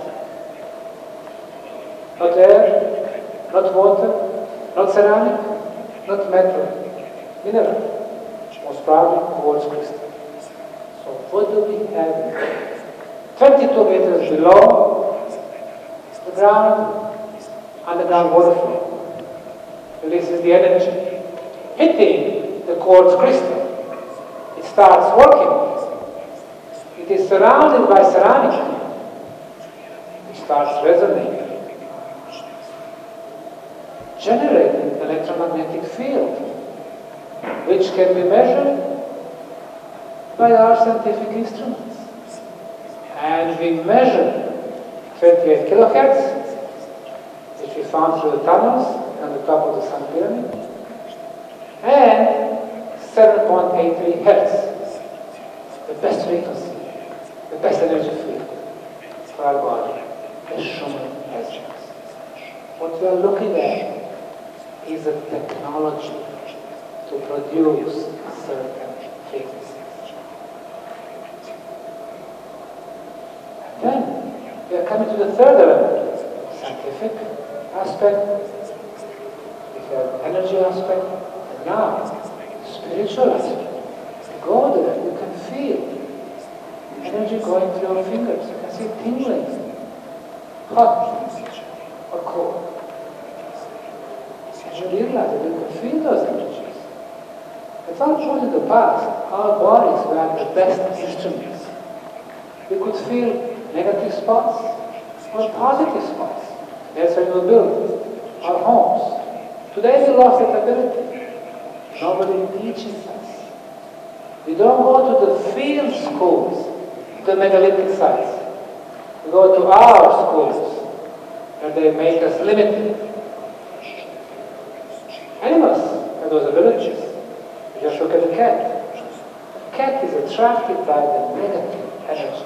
She always sleeps there. Underground water flows. When cat sleeps, don't put her back. You're going to get sick. 5-10 years. When cat sleeps, there is an intersection of Hartmann grid. Don't stay there. Intersection of Curie or Schneider's grid. Don't stay there. That's why cat was holy animal for the ancient Egyptians. She would show the way where not to be. Unlike cats, dogs, they always go to positive spots. Just follow them. go there, you start feeling the energy. Nice, pleasant. Like with your heart, energy goes there.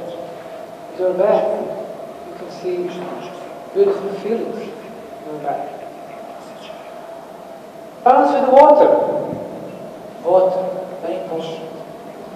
Now this video is this year. And we discovered a new tunnel filled with the water, open section. A drywall, tunnel is inside, somebody closed it. You see difference in material. Gray, this one is more dark.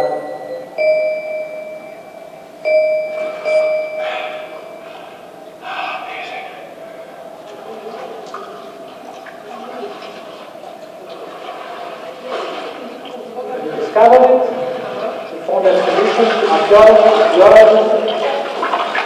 myself, Construction, which we call a driver, and it's got film material behind.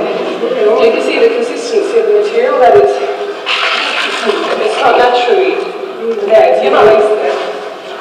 And there is no binding material between the driver.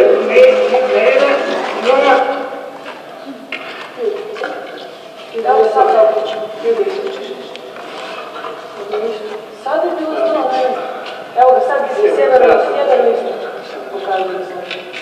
Evo, ja sam možda nešto blisko, još niko nije vjerujem tako. Human foot has not been here for thousands of years. Imagine the excitement. It's a classic example of the type of drywall construction that we find in Raga. So we have a tunnel, as you can see, that hasn't been constructed by the foundation, with placed in front almost as though it's a barrier of some sort, with a filler material behind, which is really moist, so it's really wet. So if you look at the ceiling is of a different texture and consistency than the filler material. Balance with the water. We have made over 10,000 photographs with those perfectly spherical lights. Eventually we figure out it's not just the light. Saying there is an intelligence there. They come in different sizes, they move sometimes slow, sometimes quickly. Change direction, going zigzag, and they stop. In spatial science they are called orbs. Orbs, sometimes as big as 35 centimeters. This particular one is standing between the camera and the tool, which disappears here and continues there. And they always come to the places where we do some jobs, putting the wooden supports. Guide comes to the tourists, and they are gathering around the guide because he is the one who gesticulates, who talks, explains.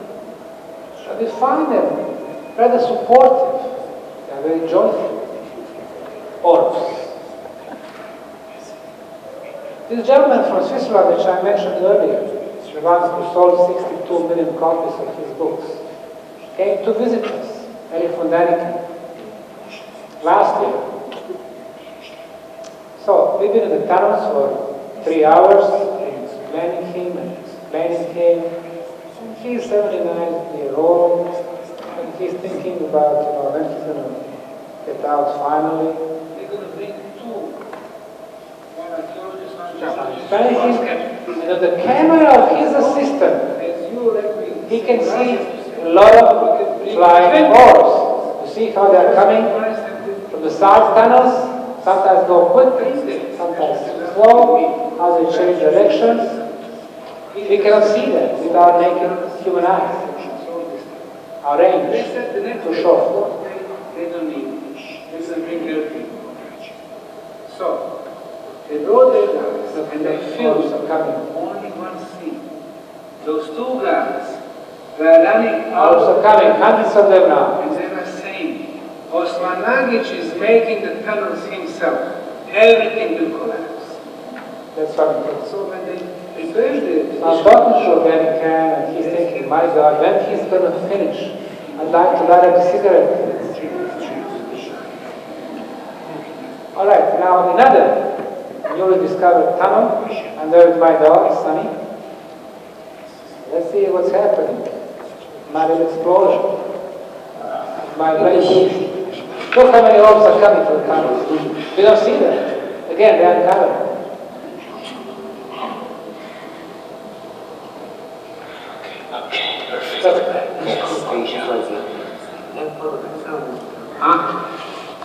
I feel liberated. I'm taking the camera. Oh, look how many orbs. Exactly. Look. Orbs. 2010 we discovered the first chamber. 220 meters from the entrance. This was the entrance to the chamber, and inside the filling material, the filler, tons and tons. We removed everything manually with the wheelbarrows. That's what we do in the tunnels, using wheelbarrows. And then we realized that people are going through the tunnels. Deeper they go, they breathe better and better. They come to the chamber, they go outside. Asthma people don't need air pumps, inhalators anymore. People with the allergies are gone. People with the pains are gone. We wanted to find a scientific explanation. What's happening inside? Measure 3 elements. Number 1, the concentration of negative ions. As the medical science knows, negative ions are good because they clean the atmosphere from dust. They're good because they raise the level of oxygen. They kill viruses and bacteria. In this conference room, when we started conference this morning, concentration was about 100 negative ions per cubic centimeter. By the time I finished my talk, about 2 in the morning, the concentration will be only 25. We go outside in Zagreb, 400 threshold. We go to the village, out at open, 800. By the river, 1,500. In Bosnia, the highest concentration is on Olympic Mountain Igman, between 4,000 and 5,000. I remember as a kid in Sarajevo, people were saying if you have problem breathing, go to Igman, the top in the forest. Negative ions. And in our chambers, in our tunnels, concentration as you go deeper is rising to 20, 30, 40,000 negative ions per cubic centimeter, being 10 times healthier than on the top of the Igman. Somebody is building underground healing facility. The second element we measure, the cosmic radiation. We live on the surface of the planet, and we like it, we are romantic. You can see the sun, the moon, and the stars. But a lot of cosmic radiations are coming our way. Some of them are very harmful for our body. So, our body cells fight those enemies. The tunnels, 35 meters below the ground, no cosmic radiations. We walk on the surface, and there is an underground radioactivity. We don't know about it, we don't feel it, but our body cells do. In the tunnels, we brought a team with the Geiger counters, University of Sarajevo. They said the values are 10 times lower than the minimum allowed. So no natural radioactivity. The moment you enter the tunnels, no enemies for your body cells. They can start doing their job. What is their job? To fix the problems in our body. To start the regeneration process. To start the self healing process. Self-healing. 10 years ago, when we started our excavation, they were attacking us from the cultural establishment, historians, archaeologists, very powerful group of people. They had media. But look at now. We have self-healing process. What does that mean? It means that if you're sick, or even before we get sick, we don't buy pills, which don't solve the problems, but gives us 10 more side effects. And now we need to buy more pills for the side effects and more diseases. And all our lives we've been buying pills from pharmaceutical industry, which are not effective. Imagine, self-healing, no need for pills. So our next lobby against us will be pharmaceutical industry. Number 3, pyramids, free energy, oil and gas lobby, coal lobby. Very powerful. Number 4, energy beam, going through top of the sun pyramid, getting stronger and stronger, going through our ionosphere, going through our solar system, going to any other solar system they wish, establishing energy bridge between 2 planets, planet A, our, and planet B. With the energy bridge, you can move electromagnetism, you can move the frequency, you can move the information. So, the pyramid becomes a very powerful communication device.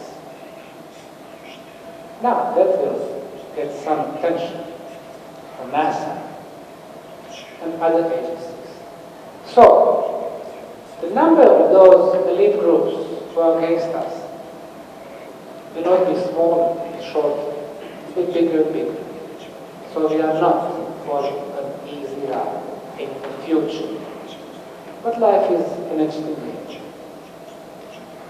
One of the guys who made this interesting also is one of our youngest volunteers, engineer Janez Pelko from Slovenia. He was at my lecture in Velenje, and after the lecture he said, Semir Osmanagich, well, I'd like to help as volunteer, but I'm a little bit too old for the wheelbarrows. Anything else I can do? I said, yes, what can you do? He said, I have this instrument with which I can measure the human aura, which was developed by Russian professor Krotkov at the University of St. Petersburg. I said, bring your instrument. And he made a study, 165 people in the last few years. And he was taking pictures of aura before people enter the tunnels and after they come back. Now, his instrument, aura looks like this, the blue film. If it is continuous, it means you are healthy, well protected. If there are some interruptions, these are some potential problems. This guy here has some problems, obviously. But look at number 2. Oh, number 3, bad. And look at number 4. I don't know how this guy is standing on his feet. The aura. The disease does not come directly to our physical body. It comes to our aura fields. This is just the last stage when it attacks our body. So they filmed me before I entered the tunnels. This was my aura. On this right side, you can see this field is continuous. It looks good. Starts left side, then we can see that here a piece is missing. So Janez told me potential problem with the blood circulation. Rest of it was really okay. Spent 2 hours, came back, got filmed again. The right side a little bit bigger and more distributed than before. The left side, good, good, good. Look at the knee. But I had a whole self-heal. The rest of it good. The self-healing process. You gave the chance to your body cells without the enemies to do their job. And then water. Some places the water channels are getting to 155 centimeters in depth. But look how it is clear and clean. What is the origin of this water? Last year we had a flood in Bosnia. You would expect water level goes up. It did not happen. It remained the same. This year, dry summer, you would expect the level drops. It did not happen. Always the same, meaning this is not a surface water. It's been there for thousands, if not tens of thousands of years. So, you would expect that this water is filthy, green, full of microbes. We did, at the Public Health Institute in Zenit, chemical microbiological analysis. Results, water is drinkable. No viruses, no bacteria. Conventional analysis. And then we sent samples to the famous Dr. Masaru Emoto of Japan, who unfortunately passed away last year. He became very popular, freezing the water and then filling the molecules of the water. Then he realized different samples look different. If the water is contaminated, it looks ugly. If it is exposed to good energy or nice words, or if it is water from the mountains, it looks beautiful, beautiful molecular structure. What we see here is the tap, the city water in New York. Look how ugly it is. Matter of fact, I just noticed this meme. But anyway, ugly. And then this water was exposed to heavy metal music. Heavy metal music. And this water here is from the Fujiwara Dam in Japan. Dam. Power plants. Water plants. Ugly. Now, when you start saying bad words, when you insult the water, you're saying things like, I'm going to kill you. Look what's happening. As a matter of fact, the guy is here who's going to kill us. Or you say, I love Hitler. Look what's happening. Or love you. Love. Thank you. Water remembers. Water memorizes. Even if you say things that you personally don't understand, but bad things in other language, water reacts.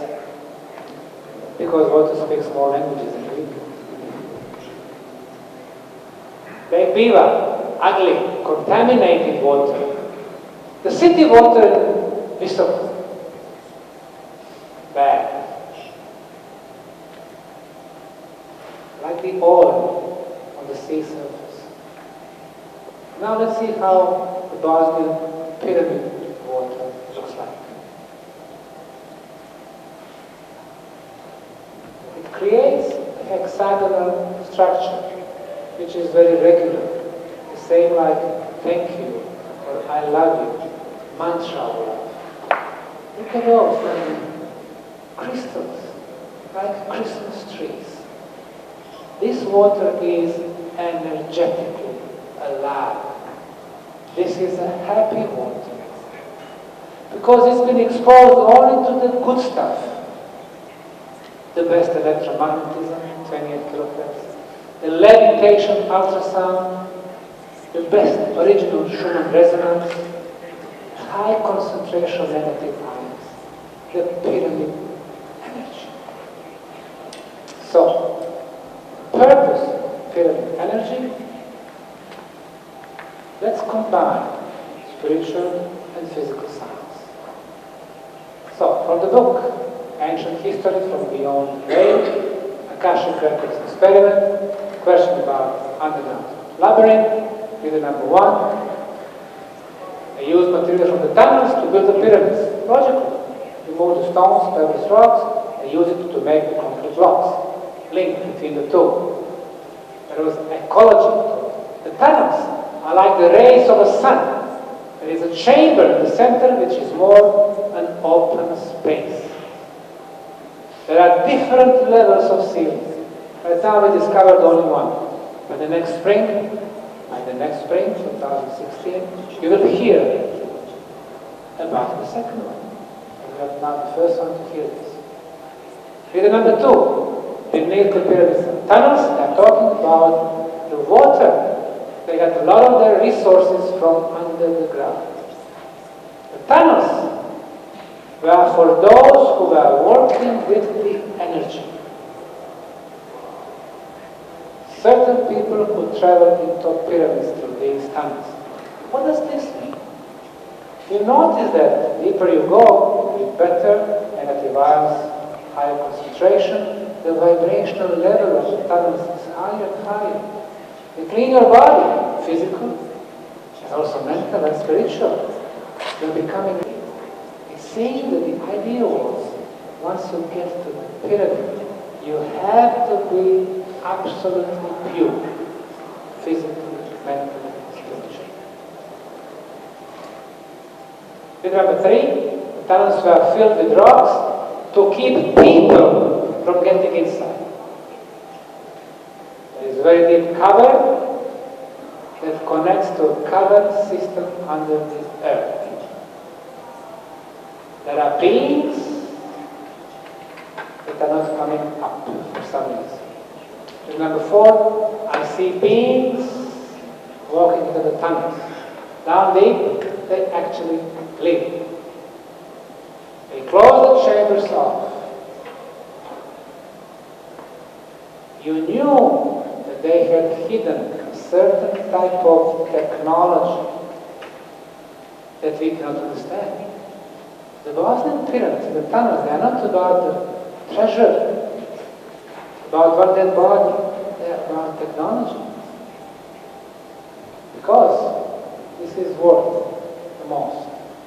Figure number 5, there was a healing chamber down there. The energy was just right to speed healing the body. The hallways are about moving the energy in certain directions. Energy, frequencies. You hear a lot today about those terms.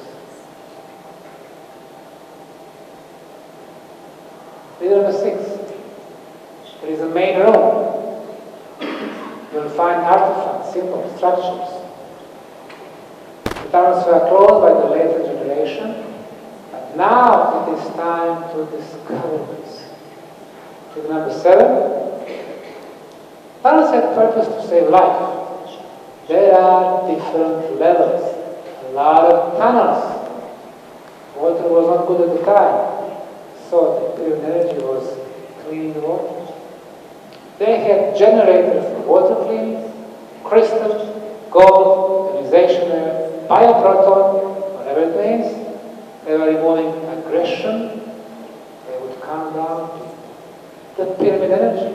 Imagine if it goes off the pyramid to the cities, instead of negative energy, violence, jealousy, we could become a society based on positive stuff. Figure number 8, tunnel complex is huge. It's going to take you a good number of years before you even come close to understanding the labyrinth. Thank you, Sue Jones. There is not just one layer, there is another layer underneath, and even a third layer, third level of tunnels in some parts. The ceramic blocks are markers of energy. Ceramic blocks, these blocks here, this one is, for example, egg-shaped. And look at this line. It's actually a lid, a cover. Inside, quartz crystal. This is the egg-shaped block. Now, based on some of the dancers who are looking for the Hartmann grids, Curry's grids, these places are very important because of the intersection of those grids. Now, Hartmann, for those of you who don't know, there are Hartmann lines, 30 centimeters wide, approximately, going east, west, north, south, every 3 meters, they intersect. Those intersections, for us, we call it negative energy. Ancient Sumerians, when they were building their temples, they were placing the stone columns, the places of Hartmann intersections. So people don't go there. We have lost the knowledge, but it's very simple. So, in the case of this egg-shaped block, we have not one, but two Hartmann lines, and two coming from here, and one coming from there, or another block.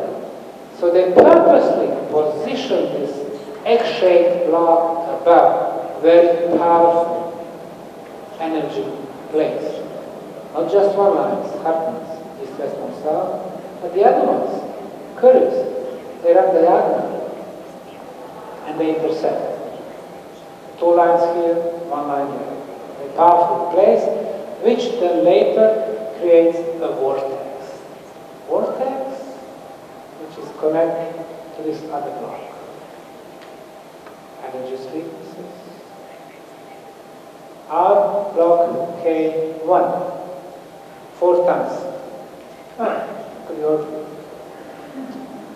Here it is, K1. Two lines of Curry, two lines, and one line Hartmanns. There is another block here, which we call K3. There is obvious connection between them. A vortex. Our mecha ceramic block, K5. This one is huge, going under conglomerate between 40 and 100 tons. Huge.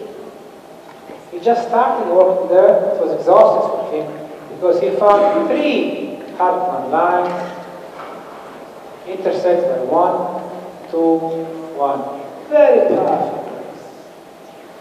So the ancients knew where they were positioning because those blocks would neutralize negative energy, transforming it to the positive. And finally, we are coming to the level of science. Electrical engineer from Belgrade, Belgrade College. He measured with his instruments distribution of this energy, which he divided into 4 categories. The green here, the presence of revitalizing extremely low frequency energies, ELF, extremely low, very low. For example, 3 Hertz, very low frequency, is ideal for viruses and microbes, ideal to develop cancer. And 3 Hertz don't stand there. Go to 6, 7, 8 Hertz, which is excellent. So if you have very powerful frequency, very strong frequency, or Schumann resonance, it is a healing energy spot. And guess what? All the spots that we use today to bring people, K1, we have 2 greens. K3, K2, 2 greens. Healing chamber, 2 greens. So we were right, intuitive. However, he found some spots, red ones, rather harmful. You notice that when you are coming to intersection, especially in the shape of letter T, intersection, very bad. Just go through.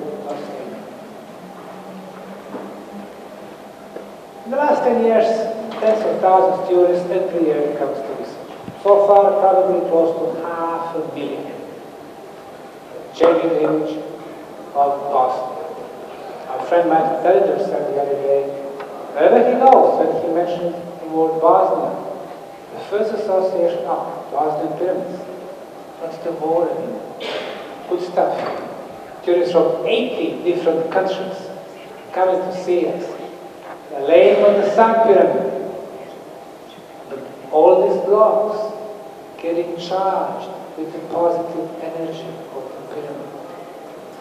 We started several new programs. One of them are so-called expeditions to Bosnian pyramids with volunteering.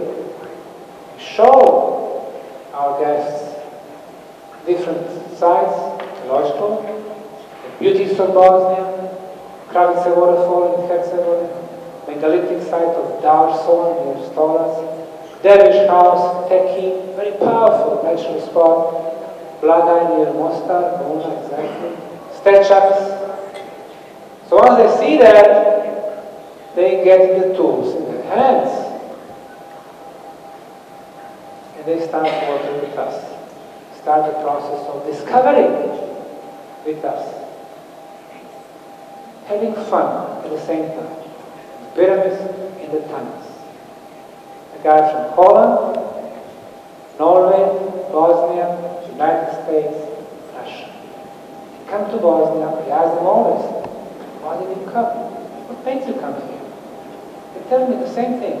Guys from Brazil, Peru, New Zealand, Georgia, Pakistan, Norway, Slovenia, they say, we have an inner call. The moment they heard about Bosnian pyramids, it was like a vibration. Hey, I need to go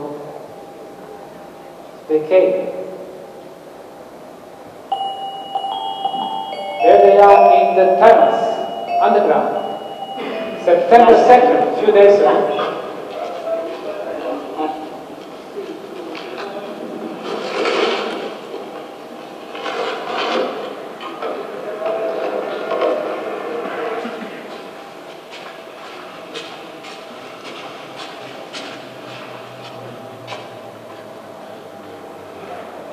Tina, and this is Rob. Yeah, we're just here volunteering. What's it like to be in a prehistoric tunnel in the middle of Bosnia? You're loving it. It's so amazing. The energy down here is awesome. Yeah. And then we send, we're on the stations, then we send wheelbarrows out to them, and then the empty ones come back. So you take the wheelbarrow like 20 or 30 meters or 40 meters each and then give it to the next volunteer? Explaining how they use the wheelbarrows. And you'll see Every at the 20 meters they change, they get the material out. Geologists will start digging through to see for artifacts. Nice. Yeah. Okay, let's go. Jerry is from France, Jerry is coming from Michigan. She's doing all the work, obviously. Oh no, okay, he's doing some work too. Good. She's lonely. She wanted to come visit. Oh, okay. Her station, there's nobody by her. Oh, okay. So yeah, so the energy is, for me, it's very easy to breathe. It feels very nice. It's so quiet, and it just feels amazing. So, when we think about the future of humanity, is it, again, with the elite science, selective knowledge they are giving us, the serious and too serious scientists, closed-minded, not ready to share? Or is it with the people like this, open-minded, ready to share, people with a smile on their faces? Thank you very much.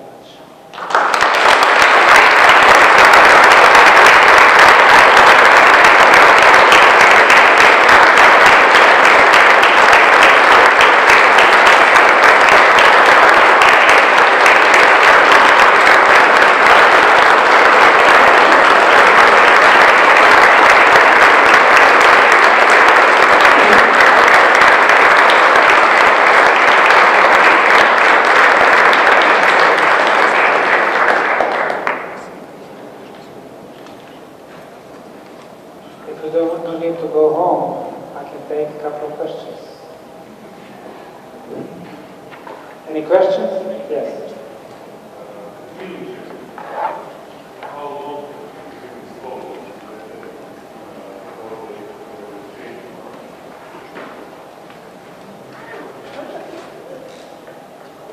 Different people, different time needed. In some cases, 20 minutes is just enough. Some cases, in our regular heuristic tour, it takes about between 1 and 1.5 hours to tour. Some people decide to do the meditation after the tour. They go on K2, K1, K5, K10, different places. They're all good. They spend time meditating, relaxing, 30 minutes, 45 minutes, 1 hour. The volunteers, they work for 6-7 hours a day, and after the work, they don't want to go to a hotel. They want to go and relax, meditate some more. So it's really up to the individual how long they can stay. But I would say 1.5 hours is plenty, just enough to see through. People also ask if something is fixed after they visited the tunnels, how long it's going to last. I know for cases, the asthma, there was a guy who came in May, it's in Croatia, somewhere, Varaždin or so. With his father, 92 years old, he had bad asthma, he could not breathe. After one visit, he was okay. The guy came again in 3 months and he said, my father is still okay. He didn't need ECMO. I went to Prague to see a guy, he was a tennis player. He had pain, played tennis, and then nothing could help him. Therapy, injection, nothing. Came to one visit in Visoko, the pain disappeared. I saw him 6 months after. The pain was still not there. Sometimes it lasts longer. Of course, this is just the beginning stage. After 3 years, we are seeing these healing aspects. But I would say, again, it lasts individually. In some cases, if you are under distress, temporarily it can disappear. But once you go back to the same environment, with the stressful situation, you're going to become nervous again. I had a director of Sarajevo TV 2 years ago. Now, this guy was under a lot of stress. In Bosnia, being director of TV, politicians keep calling you, putting you under pressure. You don't have money for salary. It's all kind of problems. The guy was smoking like 3 packs a day. Very nervous. And then he saw me on his TV. He said, okay, I'm going to come on Sunday. And he did. He didn't even call me. He was my regular tour guide. And then he called me that evening. He said, listen, I was in your tunnels. And not mine. I was in your tunnels.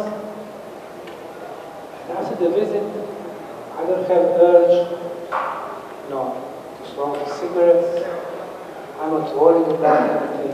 I'm totally relaxed. I don't know how long did it last, but I know that a couple of months later they fired him because of the other political options. But in general, you go there and we could see that, for example, if it's something real serious. There is a German, several Germans, but one of them, he built a little hotel in the pyramid. He's bringing people with serious health problems. We don't advertise too much this aspect because people will be calling us names and they would have probably the Minister of Health. So we let people talk. He's bringing people, some of them with cancer, older people. He has smaller groups, 7 people, 10 people, 12 people, more than that. He brings them every day to the tunnel and the sun pyramid, tunnel and the moon pyramid, tunnel, tumulus and rapids, getting different energies, tunnel, underground, sun pyramid, cosmic, moon pyramid, different, female energy.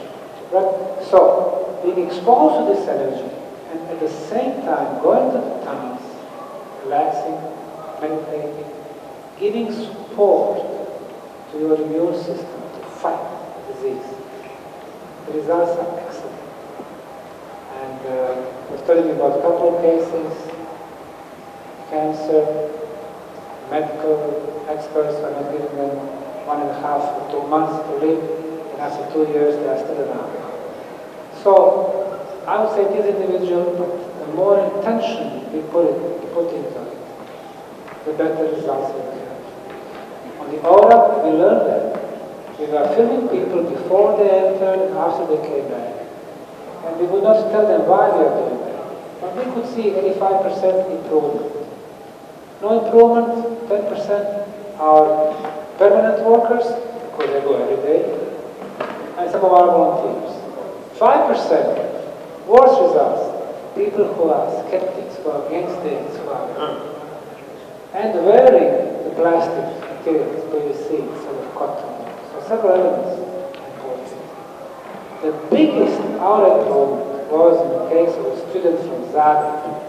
We explained him what we were doing. He went straight to K2 block, meditating, focusing, came back, his aura was the biggest after he came back. So the intention, very important. Yes.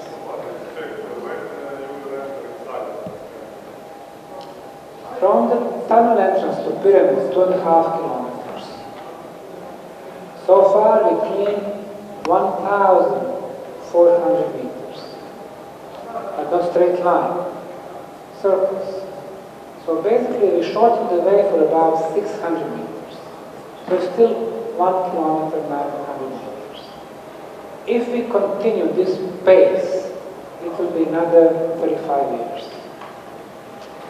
But in science and in archaeology, it is not about the speed. The Chinese proverb is saying, the road of 1,000 miles starts with first steps. So we have been doing the first steps. And it is not only about the destination, when we're going to get there. The question is, when we're going to be ready to get there. In order to do that, we need to go through the journey. And that's exactly what we've been doing. We are journeying.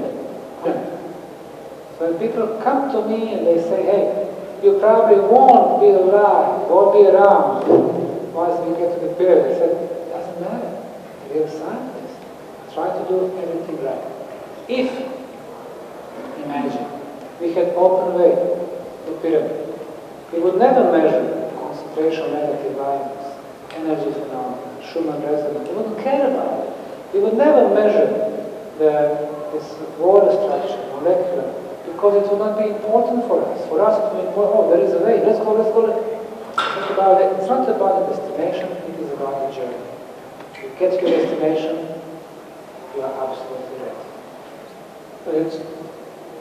Yes. Jeste, molim vas, planina je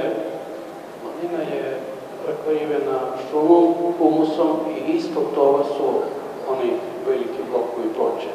A što je ispod tih blokova ploče? Da li ste bar nešto pomaknuli i ispod išli kopati? Dakle, sama planina, sastav njezine, šljunak, kamen, što je?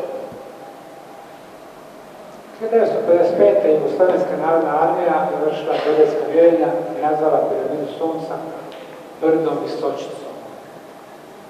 I sad znamo da to nije brdo, niti da je to planina, niti da je to visočica. To je vještačka struktura prekrivena betonom, najbolje kvalitete, a nakon nekoliko desetina hiljada godina radom vjetra, ja govorim našem jeziku.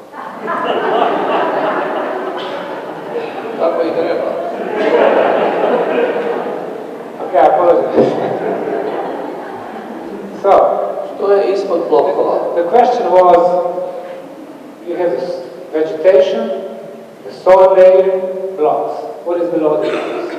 On one place, we found 2 layers of blocks, 75 centimeters each.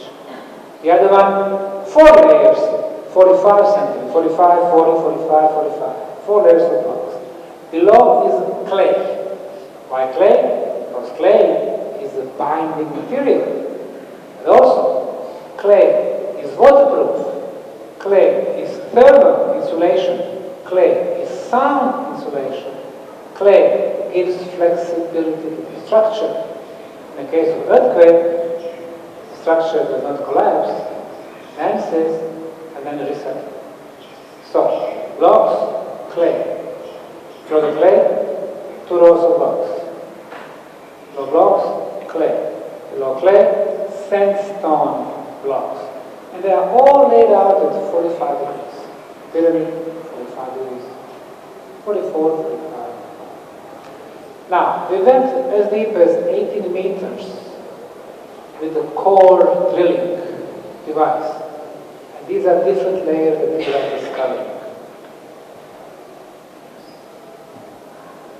Any more questions? Yes. I think you last time said that it's forbidden to build outside the pyramid, only on the outer. What is now? Many doors outside from outside. Yes, thank you. In 2006, when we started excavation, a few weeks before we started, 23 Bosnian archaeologists, geologists, historians wrote a petition to Bosnian government asking them to start the excavation. even before we started. We started digging, the Prime Minister came, he saw those blocks, he said, this is man-made concrete. He saw a lot of tourists, he said, this is good for tourism and economy. Keep digging, Mr. Osmanagich. So what these archaeologists, geologists did through the State Commission for the National Monument, they changed the law and made the whole pyramid to be a protected zone. Because it was very small, medieval fortress at the top, 30 by 40 meters. And we were walking 400 meters away. So now, the protected zone enlarged the protective area for 97 times. So all our trenches became part of protected area. In other words, they did not want us to dig anymore. So you are right. But where we can dig, close to the base, these are the photos I was showing you. Wherever we dig, concrete, concrete, concrete, concrete, obviously the whole structure is concrete. In the meantime, they did not change the law, 2006. 2008, 2010, 2011, 3 more times. Every time they were adding more protected areas because more scientific arguments we had in our favor. They were getting more and more nervous. They wanted us to stop. But we don't stop. We follow our goal. Second question was about the entrance. The door. Now, there are probably several entrances from the surface. Not at the very top, but 5 or 10 meters deep. But like I said, there we are not allowed to dig. So we said, okay, we're going to get to the pyramid. They're going to let us from the surface, we're going to get there under the ground through those tunnels. Still some time to go, but we are going to get there. The pyramid is not forbidden. Most of the pyramids, it is forbidden.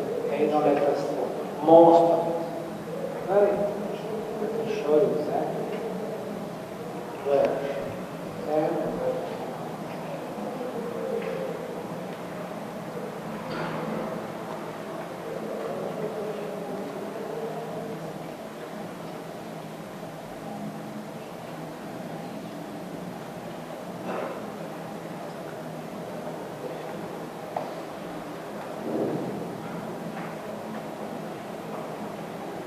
At the very top was a medieval fortress here.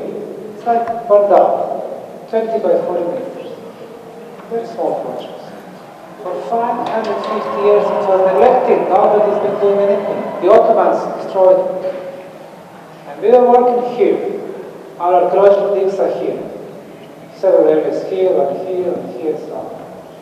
450 meters away. So, when they saw that we are finding concrete blocks, all of this became protected area, like this.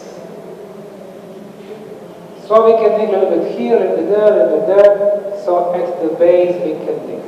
Nothing higher. Entrance, of course, there is one from the top, and the one here. So we are not allowed. It is forbidden, unfortunately. My original idea was to open a huge section, let's say 200 by 150 meters in the middle. So everybody could see from the highway that we have a pyramid structure, artificially made. They did not let me. Local museum against me, today local mayor against us, federal ministry for culture and so on. I was talking about it last time. Everybody against us. I don't talk too much about them, it's negative energy. I want to talk about positive stuff. But we are finding our ways. We are like the water. Come to the wall, find your way around. The Moon Pyramid, very beautiful. Beautiful terraces. Now, we have opened 43 different sections, but the last couple of years we have not been working there. It's a problem with this time private owners. One year they let you work, next year they said, well, if you want to come and go through, you need to pay. We have 6, 7 owners. Every one of them wants the foundation to pay them. I mean, we are not a profit corporation, archaeological. They said, well, why don't you start selling something? No, they want us to pay. parking, going through their properties. So it's very tough to work with them. But there are some,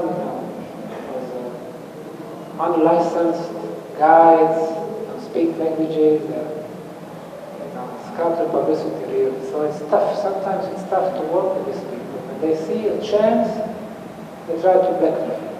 So it's not simple. At this point, our two favorite destinations will be direct tourists, underground tunnels, planetary energy, the sun pyramid. Very strong, powerful cosmic energy. The two ideal combination. Yes, sorry.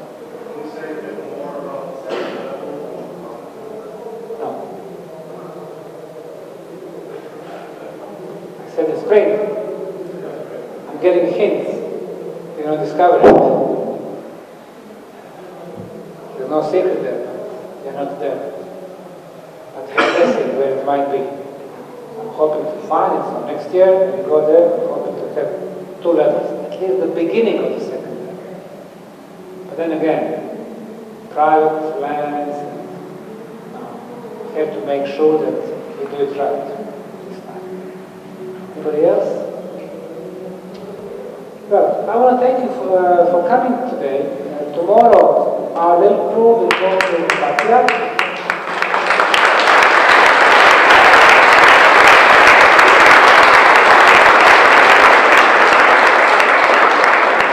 I think the ideas we are bringing are very important globally.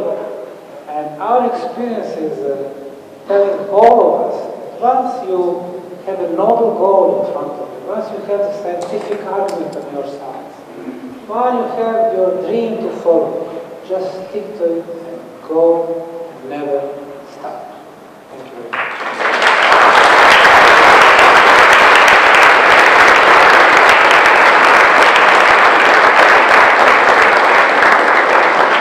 Thank you, the organizer. I did mention I have 2 of my books, one in English about Akashic records, a new one, and the second one in Croatian about the megaliths and energy of the planet. I'll be happy to sign a few copies.